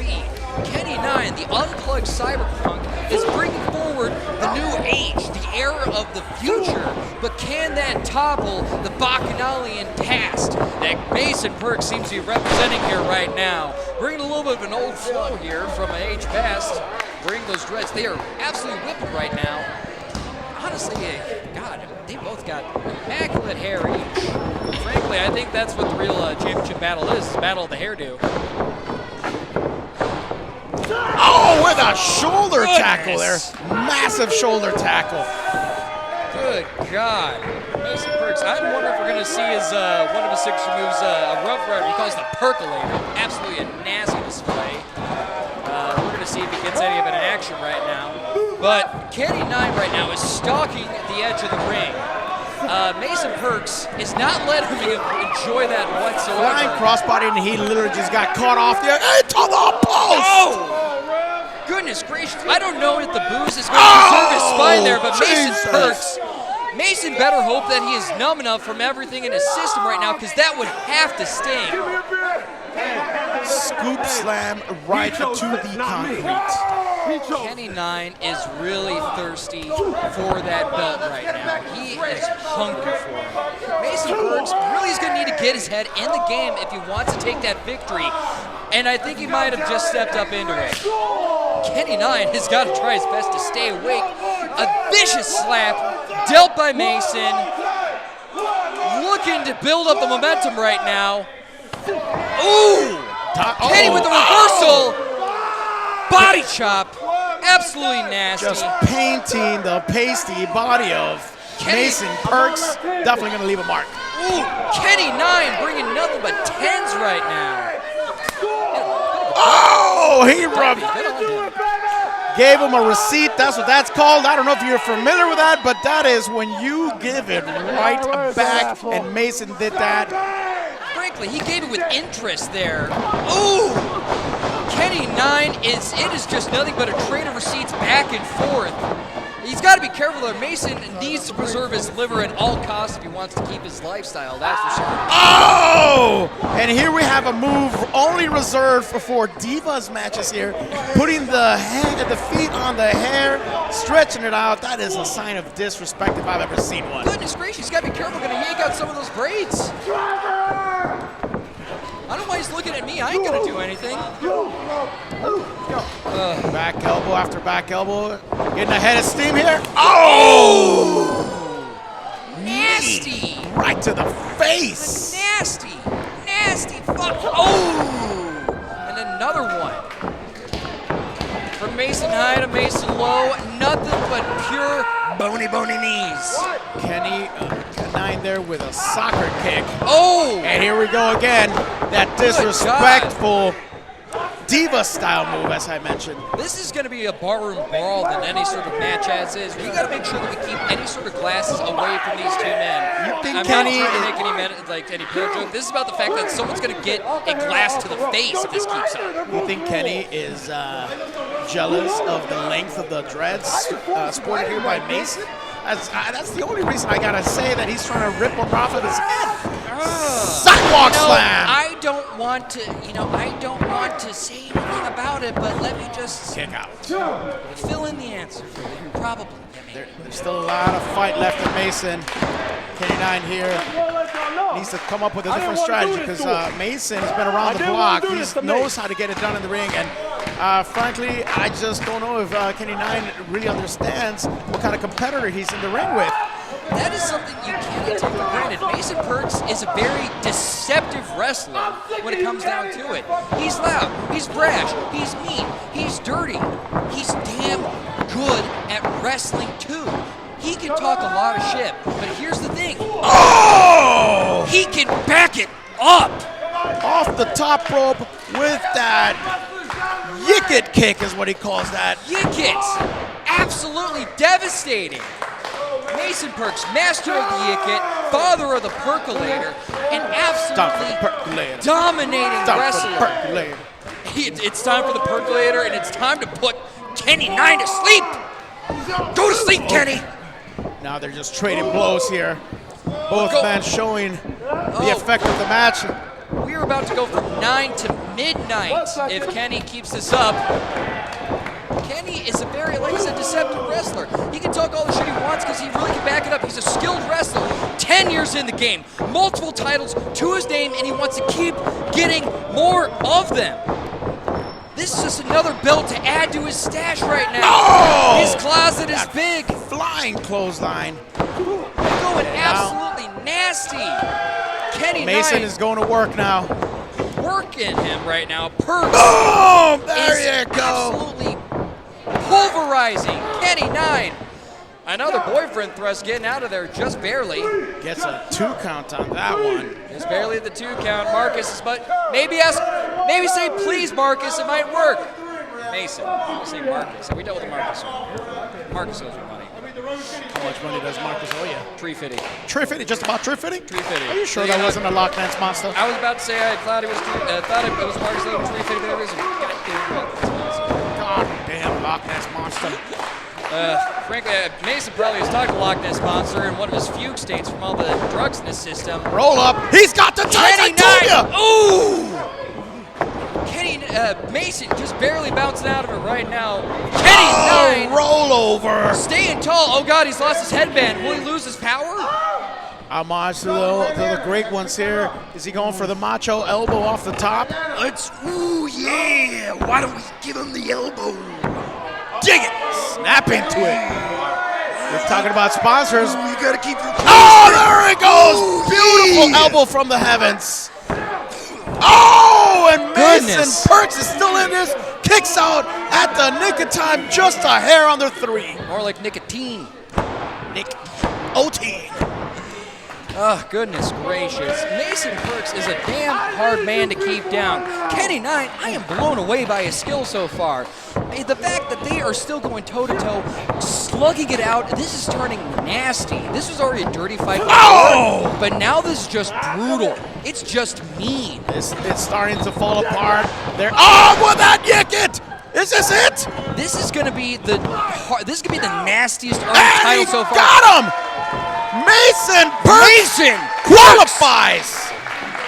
The first wrestler to put himself up in the race for the FAB Championship belts. They both knew the assignment, they understood it, and they delivered. They knew what was on the line. Mason just was the better man tonight. Mason Perks, you can look at the man. He is going to, I was going to say he'd be celebrating tonight regardless, but he's going to party twice as hard now once he knows that he has that belt within his sights. Granted, it's not in his possession just yet, but he knows he is on the route to make himself the first inaugural FAB champion. 3 letters, F-A-B, fabulous. FAB. And what does that stand for? Fabulous, goddammit. Fuck. Awesome wrestling. I don't know if we can curse, but we just did it. 'Cause you know what? That match deserved it. As we are heading here to a close almost, we have 2 last matches here to go, and this next one is a ladies match. We're bringing a little bit of, I would say we bring some class, but we know as it goes down, the ladies matches are just as, frankly, they're more nasty and more vicious than any of the men's wrestling. And they know how to use them. Seriously, anytime you see when the women get into a fight, it is just nothing but just pure fury, and you love to see it. And here we go. We have Leslie La Muñeca. The miraculous Leslie Michelle. Now, here's a very interesting thing when it comes down to it. Leslie Michelle has been wrestling in the business for 9 years, but she is 21 years old. She has been in this game since she is 12. Do the math. What does that equal to you? That means experience at a very young age, crafty beyond her years. This is going to be a tall task for Miami. Absolutely insane. Before she'll graduate college, she's going to have a decade underneath her belt. This is her first time going up against her opponent. She's incredibly confident, though, and ready to show how miraculous she is. But can we achieve a miracle tonight? I'm not sure, because we are entering into the ring, Dayami, who guards the River Maya. She is a phenomenal wrestler, hailing all the way from Mexico. It is going to be a beautiful show. Small but explosive. Look at her gear. She is a superstar. Good God. Is she a wizard? Look at that. The shoulders, the cape, the staff. She comes to us with a world of experience as well. International superstar, making her presence here at Fab Wrestling. Currently right now representing that fantastic pedigree of OBW. You love to see it. Repping super gear as well. Dayami is making herself, she is a class act exemplary of a luchadora.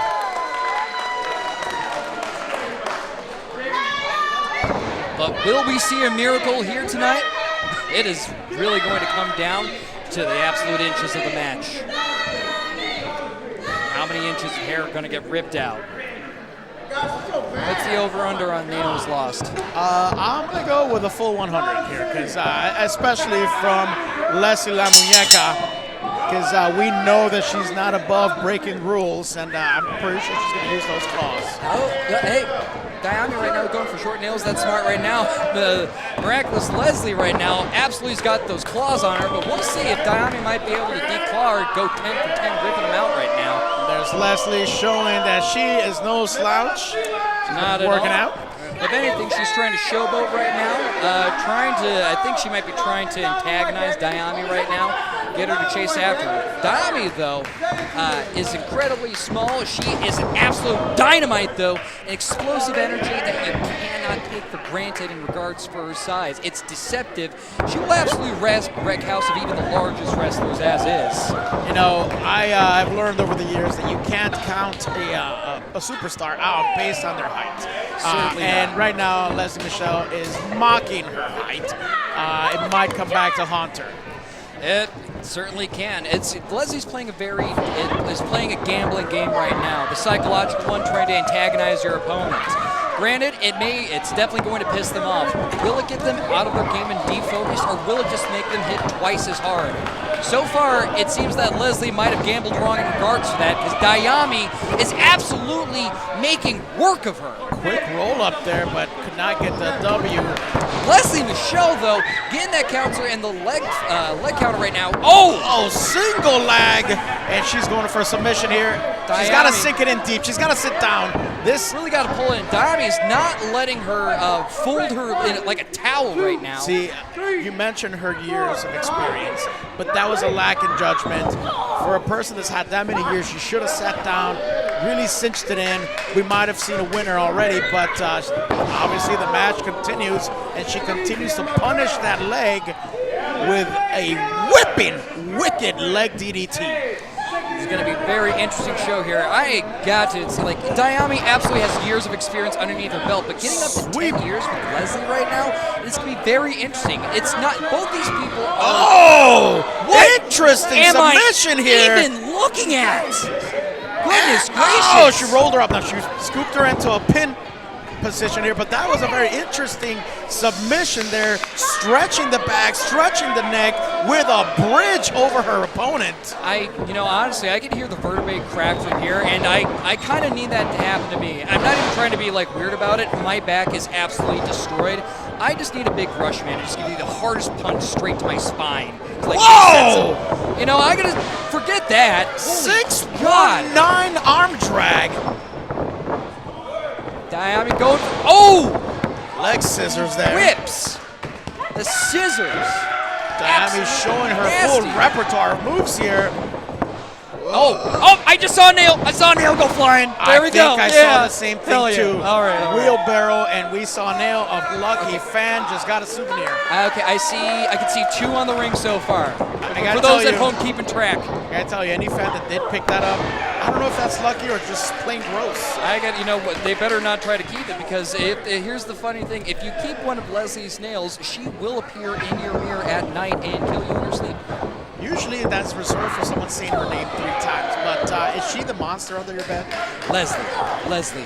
Don't say it! She's in the ring. What if she just appears next to us? She literally just pops out of there just behind here. Ninja vanish from behind us. God, Well, she's Latina, so it wouldn't be ninja.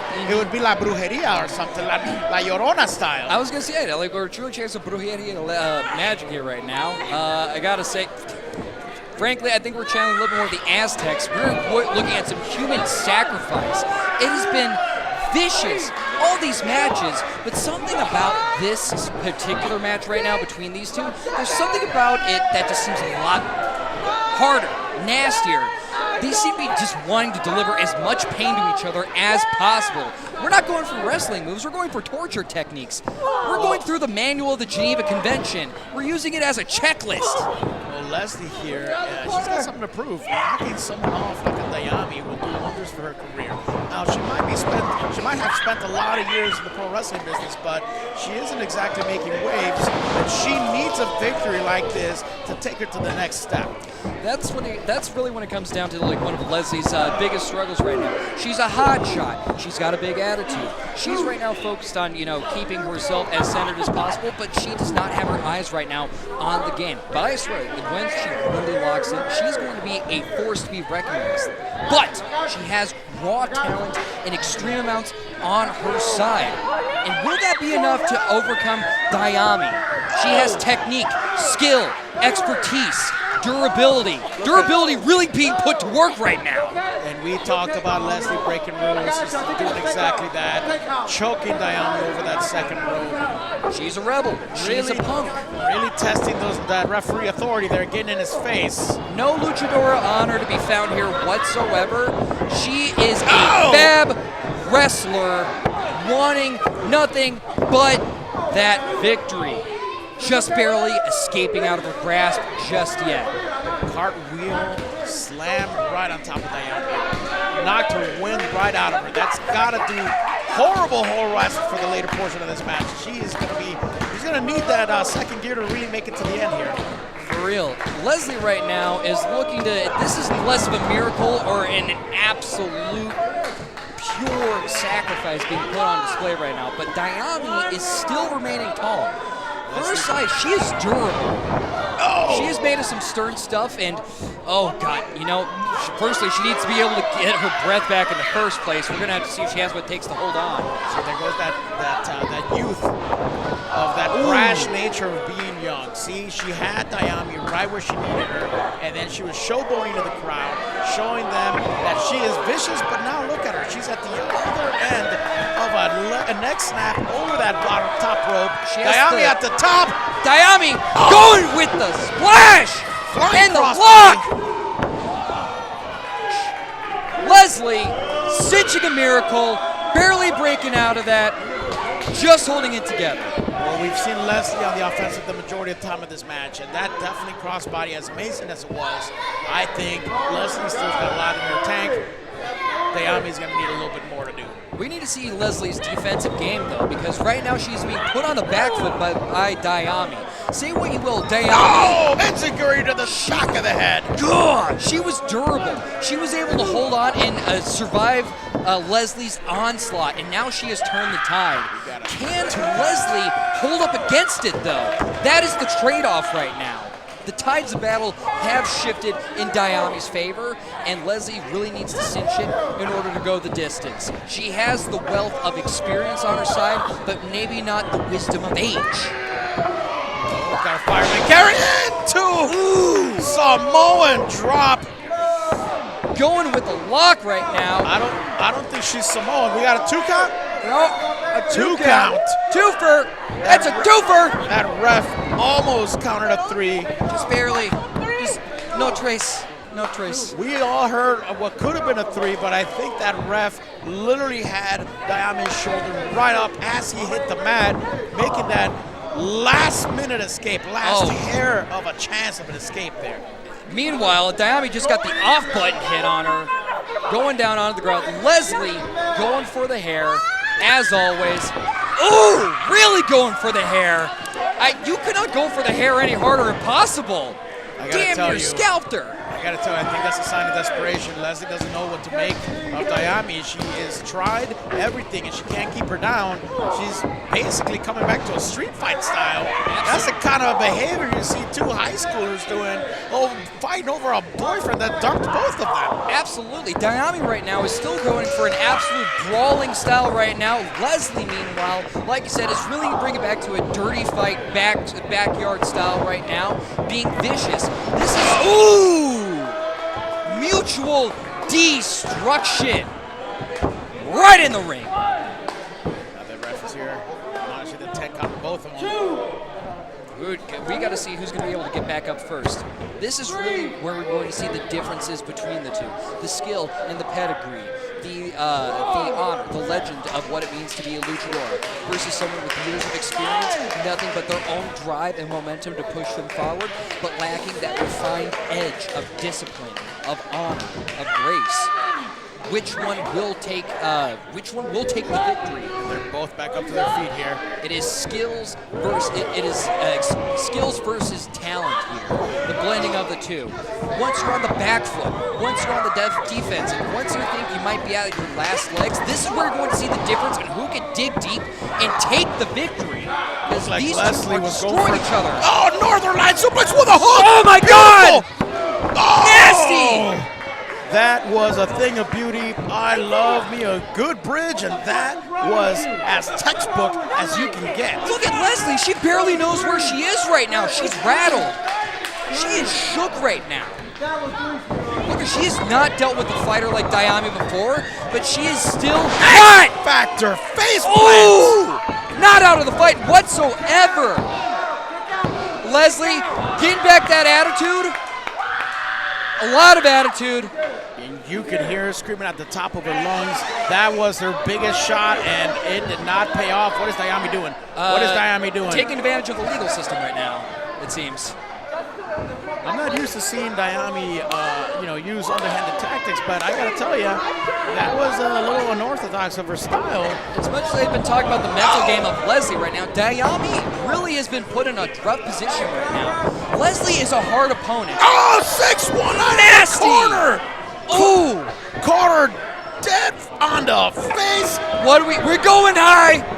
I am. Oh! With a swanton dive. This one is over. And Dayami cinches the victory. Her skills, her expertise, her experience carrying her across the whole way. Leslie was not able to get a miracle tonight.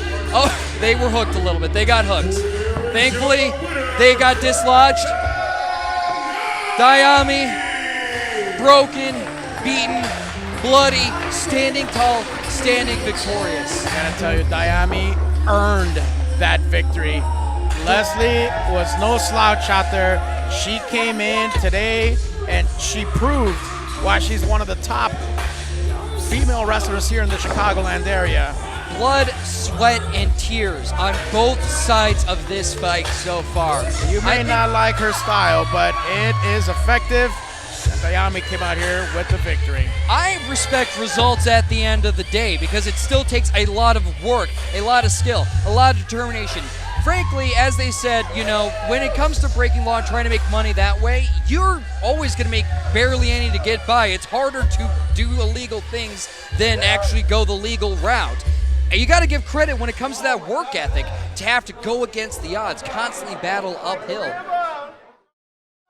Your next contest is a singles match scheduled for one fall. And it is your Oh no. Main event time, boys. Oh boy. Now, folks, we have a very exciting final fight coming at you right at the end here. It is two phenomenal fighters making their way out to the ring in a moment. Your first fighter coming out right now, Buona Fortuna. It is Mark, never mind, Crimson Beetle making his way to the ring. He has recovered from the onslaught earlier in the ring, saving Kid Lat from Crux, and now he's looking to get into his own match, ready to cinch the final fight and the victory of tonight. I tell you a thing, Beetle, if you've ever seen him wrestle, he is as fundamentally sound as anyone can get in this business. This is going to be a very tough task here for the Italian superstar. Crimson Beetle is the bug you cannot squash. He has been training years in the Himalayan mountains, drinking nothing but yak milk and eating rocks. It is said that he has 3 livers, and he does not know his mother or his father. So he's a bastard. Absolutely. Raised by goats in the Himalayan mountains. Bastard eating goats. Does he poop out the rocks as well, or do they just kind of sit in his belly? I think eventually the stomach acid dissolves it down and he defecates a fine powder. It's part of his beetle physiology that basically he's able to use the rock powder as a smokescreen when necessary to escape from predators. Oh, Buona Fortuna. Welcome into the ring. We have Marco Modello. He is looking to impose the Italian way of life upon everyone he meets. Can this Beetle be turned Italian? We will see. I'll tell you one thing about Marco. He is not making any friends walking around the ring here. He is showing exactly why he is as smug and is one of the most hated wrestlers in the scene today. Look at him. Marco Modello, 100% Italian, going against the Crimson Beetle. 50% Puerto Rican, 50% Irish, 50% German, and 75% Somali.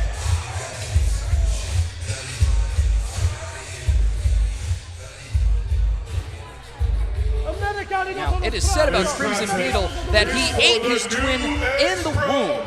But will Marco Modello be able to overcome the absolutely devastating monster that is the Crimson Beetle? He's bringing forward the pedigree of Italy, the might of Rome. Will the strength of the Legionnaires be able to cinch victory? A man beaten, shaped into the fighting force that he is. Look at his scars. Look at his marks. He is a fighter, shaped out of the marble like the Renaissance artists of old into an absolute Adonis of a wrestler standing before us.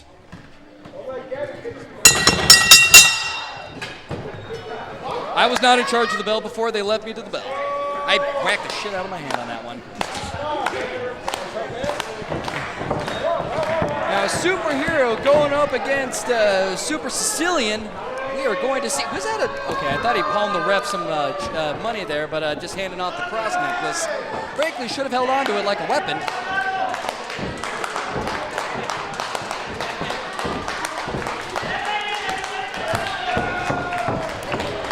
Here we go.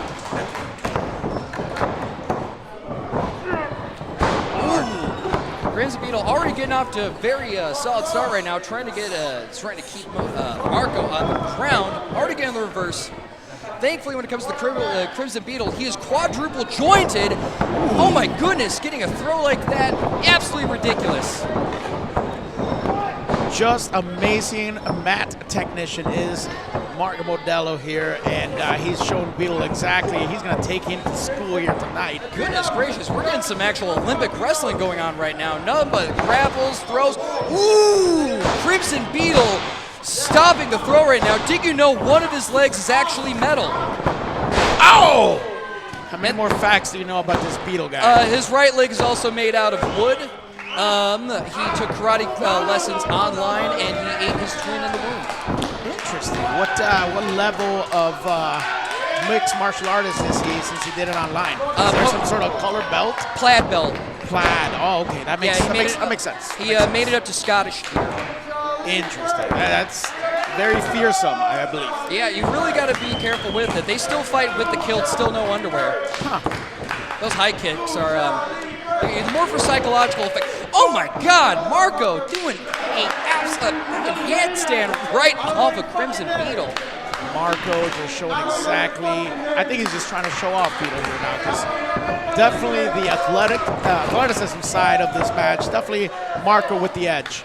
Seriously, he is using all that grease he's collected on him right now to be a slippery SOB right now. A wrestler almost seemed to hail from another time right now. Being sent back all the way to that Great Depression. Oh, mamma mia, dude. Oh, goodness gracious. Marco, gotta keep your head on a swivel, buddy. Crimson Beetle is absolutely tossing him across the ring.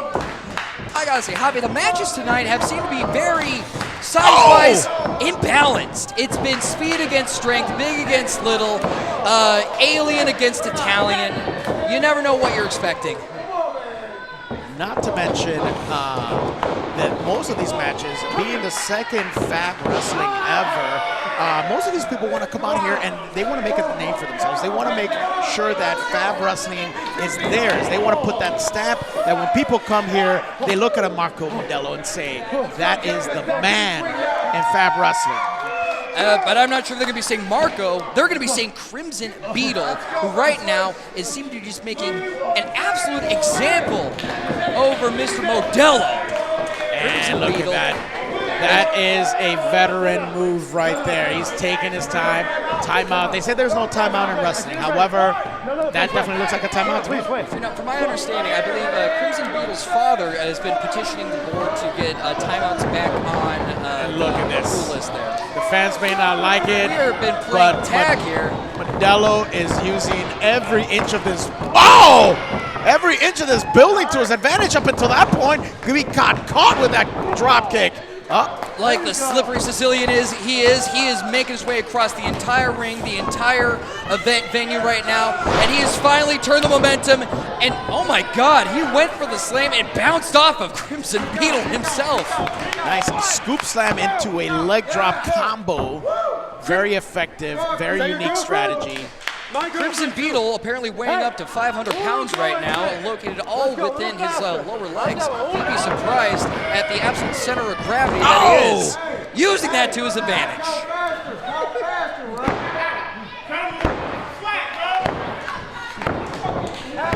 Marco Modelo is looking to try to turn the tides right now, but he's been put on the back foot, but he just might have finally gotten the opening that he is. Right now, getting Crimson on the back end. Super kick. With the back of his foot straight to that face. Oh, flying clothesline. What a beaut. Gracious. Almost got a 3 count out of that. The pasta being tossed right now is absolutely ridiculous. Pasta being tossed. There's a lot of terms you've been using today that are quite questionable. By the request of Mr. Modelo himself, he wanted to make sure that I highlighted as much of his Italian heritage as possible. He did not give me any specifics for it, so I've just been pulling on things that my dad said after drinking lunch. I understand. Just please make sure you do not reference his meatballs then.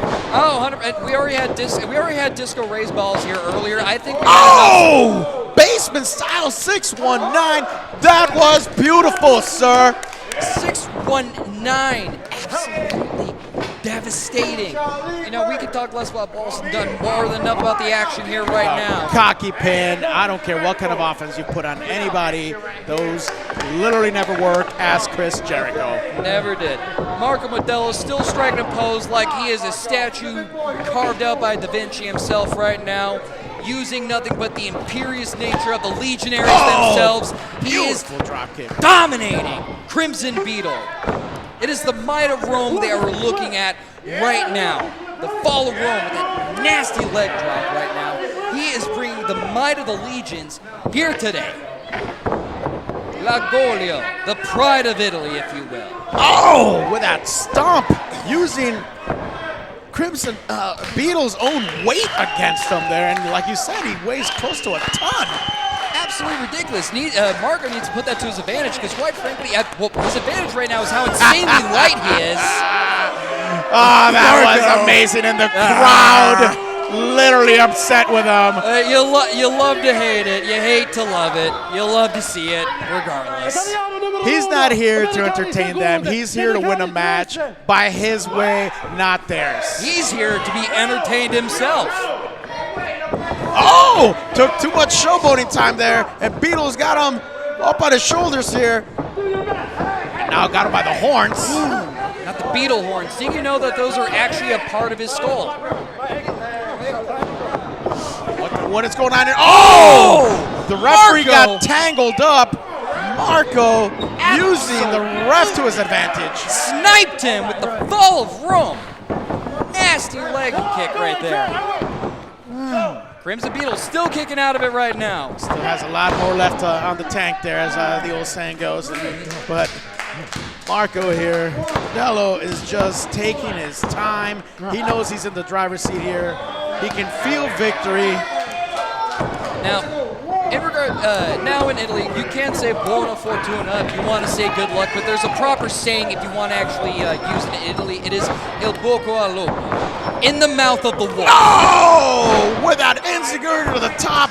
This man is insanely athletic. The athleticism being put on by Marco is absolutely insane. And usually in response to in the mouth of the wolf, you say crepi al lupo, kill the wolf. You know, the thing about Marco is that it's irritating when someone is that good and they know it and they let you know that they're that good. He's showboating right now. He is flaunting. He is savoring it right now. He is still sweating. You can see that this is still hurting him. But he is not letting that facade get broken. It is nothing but impressiveness right here. Now, will he be able to kill the wolf? Or will the wolf snatch him up in his jaws? In the mouth of the beetle, kill the beetle. Kill the beetle. Oh, Kill another the fall of beetle. Rome. Shiny Wizard. Oh! Shiny Wizard, he got all of it. I am shocked. Another boyfriend thrust getting out of that one. That was by desperation. Ooh. But you know what?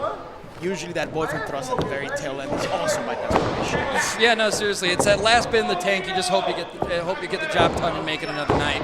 Look how athletic Marco is here. Just Getting one high. false swoop. As high as the Empire roams, comes crashing down. Oh God! Oh, right on the tailbone.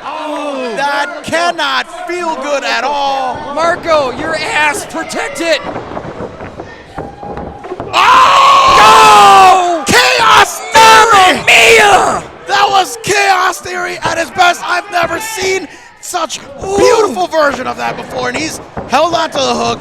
Oh! Crimson Beetle's Himalayan training is really coming into play here, now being knocked out of his skull from that nice, sexy fucking kick coming from Marco here. Sexy fucking kick. We're gonna call that. Yeah, no, that was a good old SFK. SFK. Yeah, SFK. I'm gonna go with that one. SFK. Maybe that we won't get it censored next time. We'll just Absolutely. use that SFK kick. We are making sure our editors are getting their paycheck. Look, we're learning. It's the second show.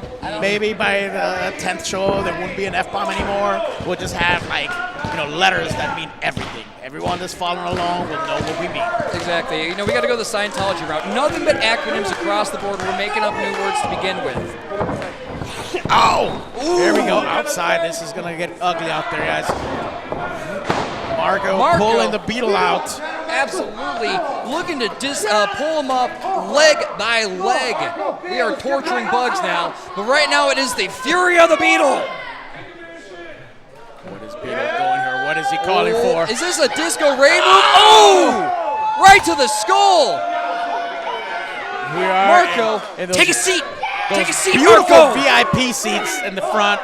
Audience is getting their real money's worth on this show right now, and Marco is getting an eye worth for certain. Oh, I call that date night.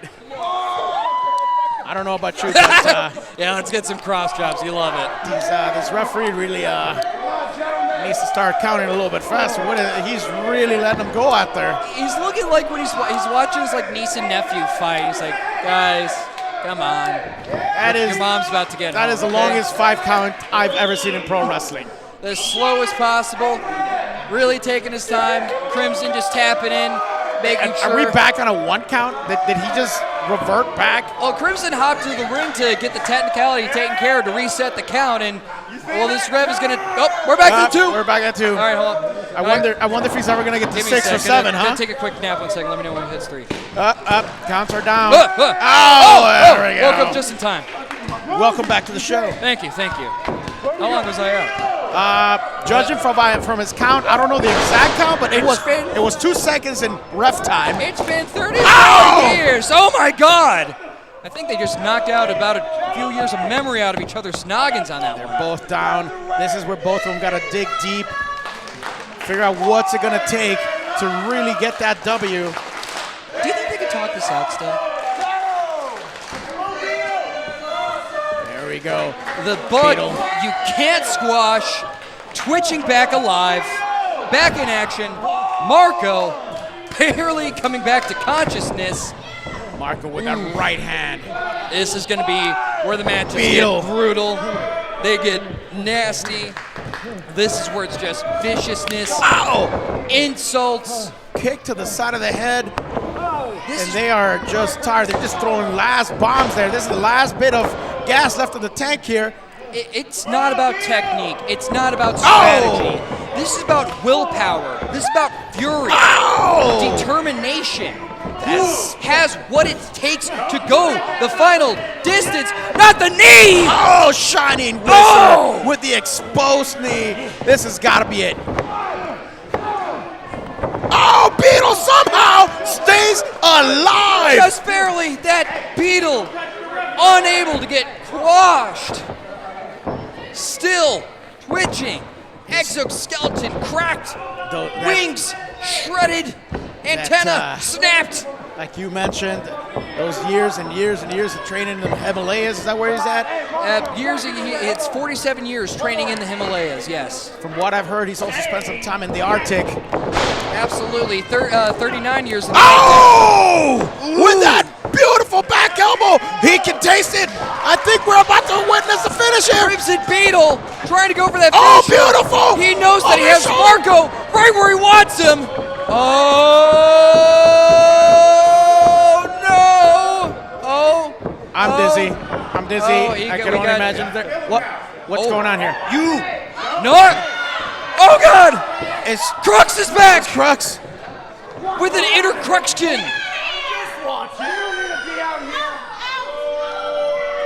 What is he doing out here? We know what happened earlier today. Crux, you can't cover my spot with again. that flip.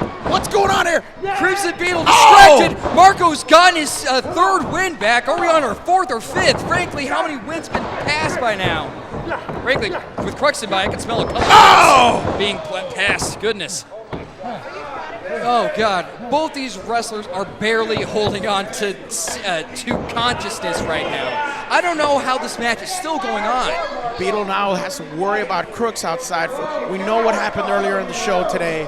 Beetle stuck his business where it didn't belong, and I think it came back to haunt him. He was doing great. He felt victory there. And it's done. Marco Modelo with the Fall of Rome. Absolutely nasty with the and it is finisher. Over. Marco Modelo, Legionnaire Extraordinaire, Buona Fortuna. He has killed the wolf. Crux is on the move. Crux is on the move, gentlemen. No. Crux is on the move. Crux is on the move. Marco Crux is on the move. Is not able to enjoy that victory for long. What is going on here? Crux is on the move. This match is over, gentlemen. Crux has stolen Marco's belt right now. He just licked it! Oh, God. I got too close to Crux. I smell that breath. That is absolutely a health hazard. Crux, don't even care. He's not about the belt. He's about getting his revenge. Crux! This ain't a match! This is an assault! He's not here for any victory. He's here to make an example. Kid Lad is here! Kid Lad returning the favor! Hero protecting Hero! Oh no. Oh! Kid Lad, he already learned his lesson the first time around. Oh no! That drop kick right out of the way. Crux has already dominated on both of them. He got chased away the first time, but he has recovered. He is angry. Kid Lad is still hurting from the first match. Crimson Beetle's already been making an example of. No! Oh God! Javi, what do you do when the heroes fall? What do you do when the villains are victorious? Well, what do you do when you witness an execution? Dominating everyone here, and who's gonna stop it? Oh God, we gotta get to the crux of the matter, and that is we need security to take care of this. This is illegal. That's a hazard. That's a murder. That muscle. Oh my God, that's a murder. Oh God, we gotta see if Kid Lat's alive on that one. Security finally waking up from their cat nap. Who the hell is that security guard? That guy's huge as hell. Good God, get that man in tights. Get him in the ring. Oh no, Crux is starting to take out security. We got 1 down, 2 down, 3 down. We're getting tossed. Will with Big Boys protect? They walked in with the belt. We got the Praetorian Guard barely holding on. Oh my God. Crux is an absolute monster. He is a force of nature. He is a beast. Crux is simply that. He is a monster. Oh my God. Call the SWAT team. Call the police. Call animal control. Get the horse tranquilizer.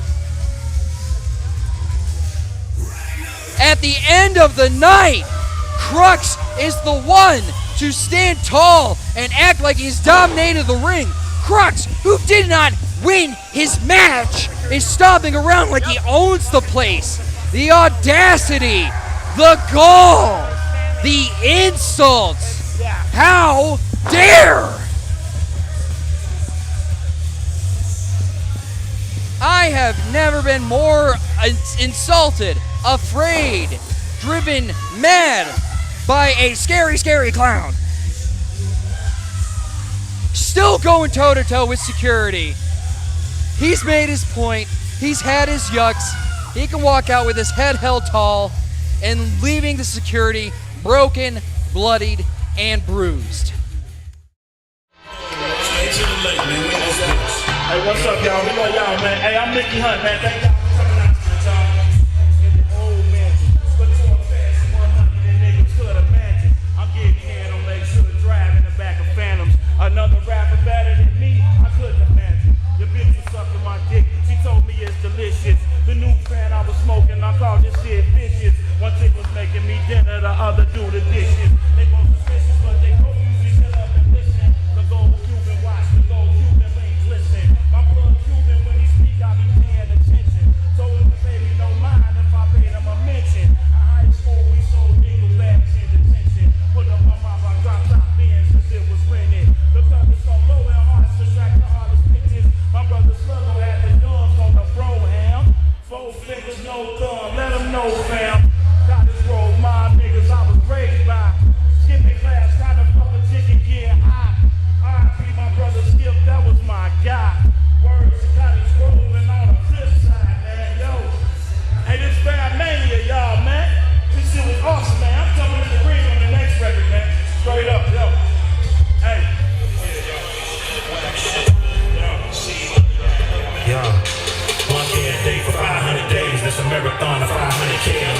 95 pumps away. Yeah, Spanish kids, so I'm underlay. These transactions underway. I'm on some sober city, smoking up today. I don't know this dude, can't make no mistakes. And if it's pistol jam, we'll make it home today. Jump in the truck, put it in the safe. Good jam sport, me and block kids. Got to make shots, just IDs, and I'll kill you if you follow me. It's just one east side story. We got gangbangers that's 40.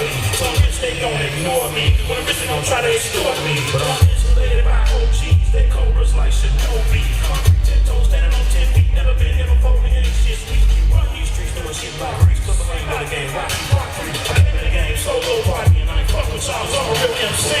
It's in my blood, chosen one. You go witness this. Mama always said if you a man, you gon' go get it in.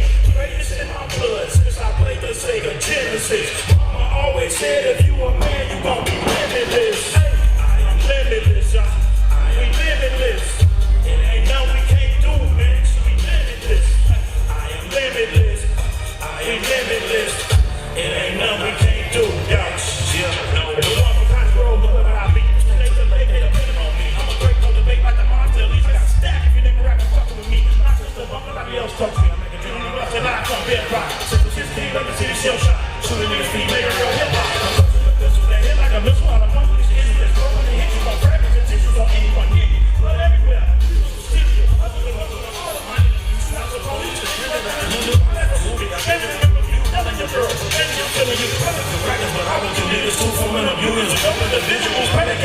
Bitch, I'm a criminal.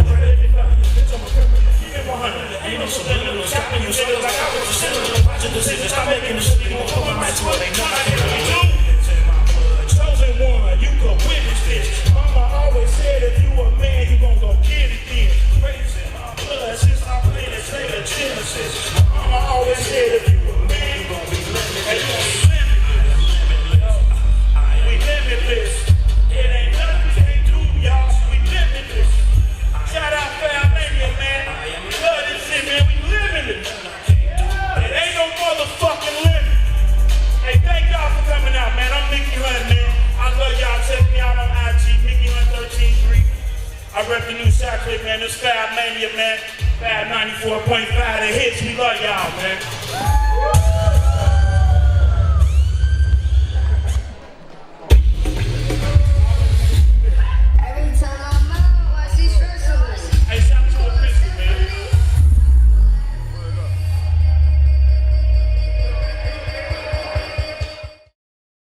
Welcome to Fab Wrestling, and I'm your commissioner to official.